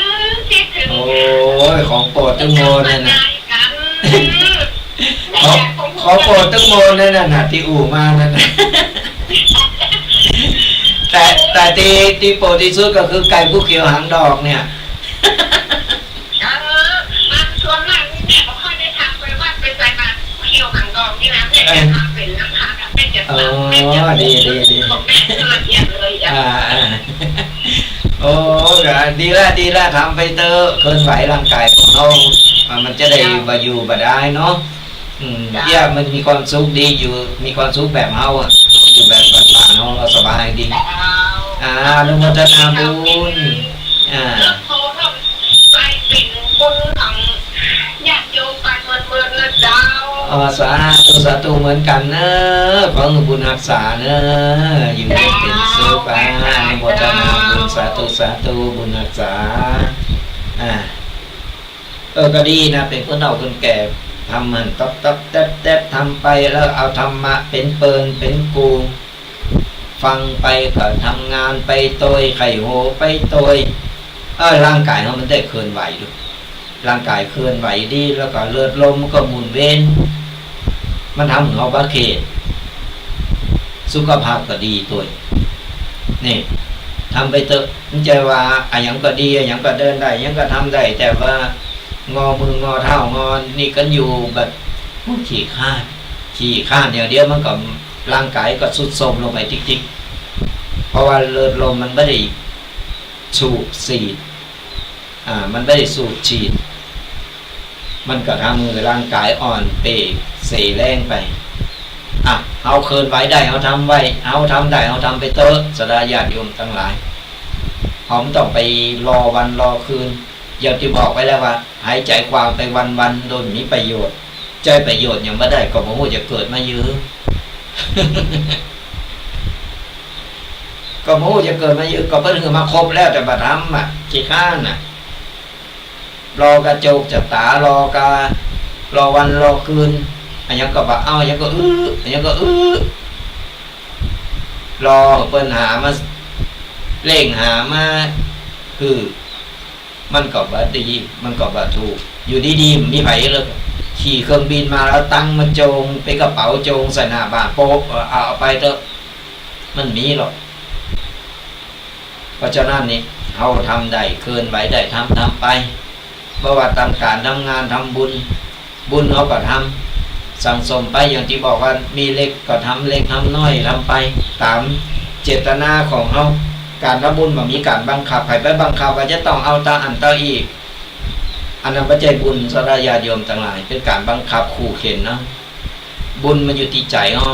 ตั้งเฮาทำใจเฮาปงใจว่าเฮาจะทำบุญอย่างเฮาจะทำตาอันตาอีตามแห่งศรัทธาของเฮาบุญกุศลมันก็เกิดกระโตของเฮานี่แค่เฮาเกิดมันก็เป็นบุญเป็นกุศลนะยังมีเวลาเลยยึดโทรกันเข้ามาสรายาโยมทั้งหลาย0826112245ยังมีเวลาได้ได้เอ่ยกัน มาเราสู่กันฟังอยู่ตั้งใด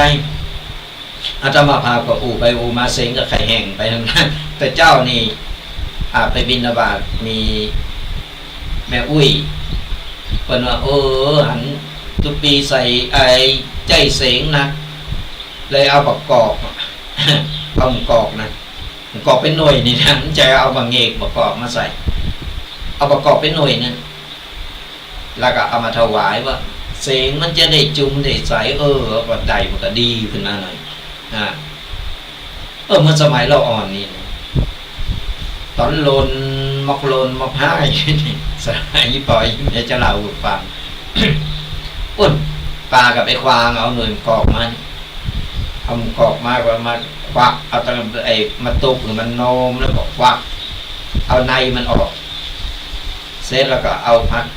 ป้อมพักจี้มันเอาแล้วเกลือใส่หน่อยล้างเสร็จเรียบร้อยเอาเกลือเอาพักจี้ยังใส่เรียบร้อยเอามาอมจุ่มคอกดต้องเสียงใสเลยนะมันหน้าประกอบตอนนี้บางคนก็เอามาใส่ตำส้มอะไรก็แล้วแต่บางคนก็ตำน้ำพริกประกอบมันก็ลำนะปูแล้วก็ขยับอยู่ วิถีชีวิตบ้านเฮามันโมนสลายญาติโยมทั้งหลายวิถีชีวิตของคนบ้านเรามีความสุขนะเอามาย้อนพออดีตว่าเฮาเคยเป็นอ่อนถึงหน้านี่เฮาเป็นอย่างนี้เฮาทำอย่างนี้เฮาหันแล้วลึกนึกถึงมันโมนมันงันบ่เหมือนอยู่ในเมืองในเวงวันมีแต่อันนั้นอันนี้อาตมาภาพก็เคยไปอยู่เมื่ออยู่กรุงเทพอยู่แถวธนบุรีอยู่มา40 กว่าปีสลายญาติโยมต่างมาใจชีวิตอยู่ปุ่นมาถามมีความสู้ตื่นเจ้าต้องดินล้นต้องคือกูสิ่งกูอย่างพอไปทางใดมันมีกระหนาคนอื่นมันจะหนาปีหนาน้องหนาเปิ้นหนาฝูงหนาคนบางเอาการใจภาษาก็ต้องใจภาษาแบบของเปิ้นกลางคือกูสิ่งกูอย่างมันเป็นการเล่นละครมันขนาดบ้านติ๊กกันห้องติ๊กกันนี่หมูจักกันไว้ใจแผ่นได้ก็ผ่านมาเฮาใจชีวิตผ่านมาเรามาสัมผัสชีวิตแบบบ้านเฮาโมนมีความสุขแกงหยังก็กินหยังก็ใส่กันนี่มีแกงหยังก็ประกาศจอกับจอประกาศที่กับตักใส่ถ้วยแบ่งกันพอบบาทนะมีหยังแบ่งปันกันกินโมนมีความสุขละอ่อนก็เอาไม้ขันกล้วย เอากันกล้วยมาเอาใบตองออกมาแปลงมากันกล้วยโมนดุสมัยบัดเดียวไปพอเถอะหามเคยมีกลมหน้ากลมตากดกันปุ๊บเล็กละอ่อนตัวเล็กตัวน้อย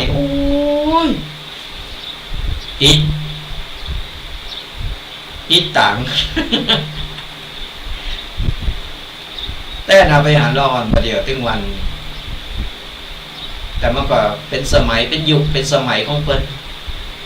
มันก็ห้ามเพราะว่าเพิ่นไม่ได้ก็นอกจากว่าเผาลงพอง จะไปปล่อยปะละเลยนักล่ำก็บ่ดีมันมีตึงดีตึงเสดีก็อยู่เนี่ยให้ก็อยู่เนี่ยมันสองด่านเสมอเพราะฉะนั้นนี่ใครมีลูกมีหลานก็ดูแลกันพอจะไปหือมันแบบก้มหน้าก้มตานักล่ำเอาไปมามันขาดบ่ได้สุขภาพก็เสียสมองมันก็เบอร์ไปเมินไปกลายเป็นซึมเศร้าเป็นกลายเป็นคนละอ่อนตีมีปัญหาบ่มีไปขบไปหาบ่มีเปิลบ่มีฝูงก้มหน้าก้มตาเก็บตัวอยู่ในห้องอันตรายนะมีหลายข่าวหลายข้างแล้วนะอ่านข่าวก็เหมือนกันสลายญาติโยมต่างๆอันตรายนะเพราะฉะนั้นจะไปปล่อยพระละเลยละเข้าใจว่าจำมันเตอะมันได้โทรศัพท์มันไปไหนมันอยู่ก็มันก็ถูกแต่ผลเสียที่จะเกิดขึ้นนะมันก็ตามมาปล่อยพระละเลยนะเป็นเวลาเขาบางทีเขาก็ต้องใจเวลาอยู่กับเขาคงใช้เวลาอยู่กับเขาด้วยการปาทำกิจกรรมต่างๆทำแป้งหั่นแป้งนี่ช่วยหั่นช่วยนี่อย่างน้อยมันก็ได้พักผ่อนสายตาก็ไปงมงายไปเล่นไปก้มหนักก้มตากดอยู่นะมืองิกมืองอจนปวดมือปวดนี่เอาไปเอามาเนี่ยละอ่อนมันก็เสียประสาทเสียสายตากลายเป็นคนแบบมีเปิลแบบมีฟูงเป็นคนอารมณ์ฉุนเฉียวเคยปะมาแล้วสตายาโยมทั้งหลายเวลาไปอาจจะมาปะไปสอนอ่อนนุ่งเฮนเหมือนกันตามนุ่งเฮนต่างๆไปอบรมหรือไปเป็นประธานวิทยากรถ้ามาพาไปเจอเรื่องส่วนมากทางคุณครูก็จะเน้นเรื่องโทรศัพท์เรื่องบุหรี่ไฟฟ้าบัดเดียวนี้แทรกมาแล้วนะบุหรี่ไฟฟ้าอันตรายกันนะเราออน7-8 โคบเนี่ยติดบุหรี่ไฟฟ้าเพราะว่ามันมาหลายรูปแบบเขาพอหมูบานสลายญาติโยมทั้งหลายเขาสังเกตว่าถูกเขาโตยบัดตันยิงคนเฒ่าคนแก่เนี่ยรุ่นพ่ออุ้ยแม่อุ้ยตาโตยบัดตันหันมันอยู่เข้ามานะกลิ่นหอมๆนะโอ้ยซื้อหมักฝรั่งมะอมก็ซื้อพูดกลิ่นอย่างหอมแต่เป็นท็อฟฟี่ก็เป็นนี่ที่ไหนได้นั่นคือบุหรี่ไฟฟ้าเปิ้นใส่สังเกตพอเนื้อสดายญาติโยมทั้งหลายก็ลูกหลานไทยเนี่ยมีกลิ่นอย่างออกมาแล้วก็หอมๆนะกลิ่นเหมือนลูกอมลูกกวาดต่างๆคือระวังนะคือพอแล้วก็สังเกตพอนั่นคือบุหรี่ไฟฟ้ามันมาในรูปแบบต่างๆประเดี๋ยวเป็นรณรงค์นะแล้วก็ผิดกฎหมายด้วยบุหรี่ไฟฟ้านี่มันมีควันบางรุ่นก็มีควันบางรุ่นก็บ่มีบางรุ่นก็จะมาในเป็นลูกอมบางคนก็มาในไอตุ๊กตาคิตตี้พร้อมกันตุ๊กตาไอ้อย่างต่างๆสังเกตง่ายๆก็มีกลิ่นอย่างออกมาเนี่ยก็แสดงนะใจคือเขาแต่งกิ่งแต่งกลิ่นแต่งรูปแบบเนี่ยตอนนี้เขารณรงค์แล้วก็อาตมาภาพก็ไปเวลาไปบรรยายไปอาตมาภาพก็จะไปเรื่องเยอะแยะก็ละเอกละอ่อนเกี่ยวกับเรื่องของสารเสพติดต่างๆแล้วก็ในเรื่องของโทรศัพท์เพราะอย่างน้อยเนี่ยละอ่อนมันก็จะได้มีจิตใต้สำนึกจะได้นึกถึงเอาผสมผสานไปกับคุณธรรมเอาธรรมะเข้าไปช่วยเนี่ยก็ฝากดูแลกันตัวกับละเอียดอ่อนเป็นโฮงเพราะว่าเอามาแก้ปัญหาภายหลังเนี่ยมันลำบากแก้แต่เนินสูบนักๆกันมันมีสารต่างๆสลายญาติโยมทั้งหลายมันไปทำลายเยื่อประสาททำมือประสาทเป็นคนเบอร์เป็นคนเป็นคน แบบเมื่อลอยต่อไปก็สุดท้ายมันก็เป็นโรคซึมเศร้าเลยการเฮนการนี่ก็ตกเพราะฉะนั้นแล้วกันเอาตัดไปแต่ต้นลมดีกว่าเอาคนรอบข้างเอานี่เอาคนรอบข้างของเขาเป็นตีคอยดูแลคอยใจใส่ก็ฝากกษัตริย์ญาติโยมกันเอาไว้อุไปอุมารอสายโทรศัพท์จะมีแกมก่ออยู่หาคนมีกระโทรกันเข้ามาไก่ถึงเวลายังตันอยู่ตอนนี้ฝากกันเอาไว้เนื้อสลายญาติโยมทั้งหลายงานเขาลูกมูลกรรมของตำบลบักกอกจะมีขึ้นในวันที่27ธันวาคมจนถึงวันที่3มกราคมก็หากสลายญาติโยมใครกินไข่ตาลใครมาซื้อโบราจาตาใครมาตานใส่ตานแตนใครมาทำบุญตักบาตรกระตุเจ้าพานเนนหลายๆตนตีเดียวเลยโลดเดียวได้หลายวัดไม่ต้องไปเดินทางไปวัดอันวัดนี้มาตีเดียวจบก็เป็นบุญใหญ่บุญหลงมาตานใส่ตานแตนหรือจะโลมมาโลมเป็นเจ้าภาพน้ำปันนะเจ้าภาพปัตตาหารในแต่ละวันเจ้าภาพตูก็ติดต่อกันเข้ามาติดต่อกันเข้ามาเนอะเพิ่นจะเริ่มเข้ากรรมหรือว่าตานตูกันในวันที่27ธันวาคมแล้วก็จะไปออกกรรมในวันที่3มกราคมหากศรัทธาญาติโยมใครกินใครตานใครเอาบุญใหญ่บุญหลงใครมาฟังเทศน์ฟังธรรมก็ตามอัธยาศัยติดต่อกันเข้ามาได้ไปอยู่ไกลอยู่หิมหรือว่าอยู่ไกลมาบ่ได้ติดต่อกันเข้ามาสอบถามกันเข้ามาอาตมาภาพก็จะได้เป็นสายบุญกษัตริย์ญาติโยมจะอำนวยความสะดวกเอาล่ะศรัทธาญาติโยมทั้งหลายอูไปอูมาก็กินเลยไก่เวลามานะไก่หมดเวลา2 ชั่วโมงเต็มกับรายการธรรมะกำยองตุเจ้ายองป่าสร้างอาตมาภาพตุปีแดงวัดบักกอกมาฟังธรรมะง่ายๆในสไตล์ตุปีแดงก็น้อมจะเจริญพรกันได้ติดตามกันไปเนอะทุกๆวันเสาร์ตั้งแต่เวลา 8 โมงจนถึง 10 โมง2 ชั่วโมงเต็มกับรายการธรรมะกำยองกับตุปีแดง วัดบักกอกหรือไปสะดวกฟังรายการตั้งช่อง YouTube ของตั้งสถานีวัดฝายหินหรือว่าตั้งไลน์กลุ่มต่างๆหรือ Facebook ก็ตามสะดวกเท่าไหร่ไปฟังย้อนหลังได้ไปเปิดฟังได้ไปสะดวกไปเปิด Facebook ก็เลินเข้าไปเลย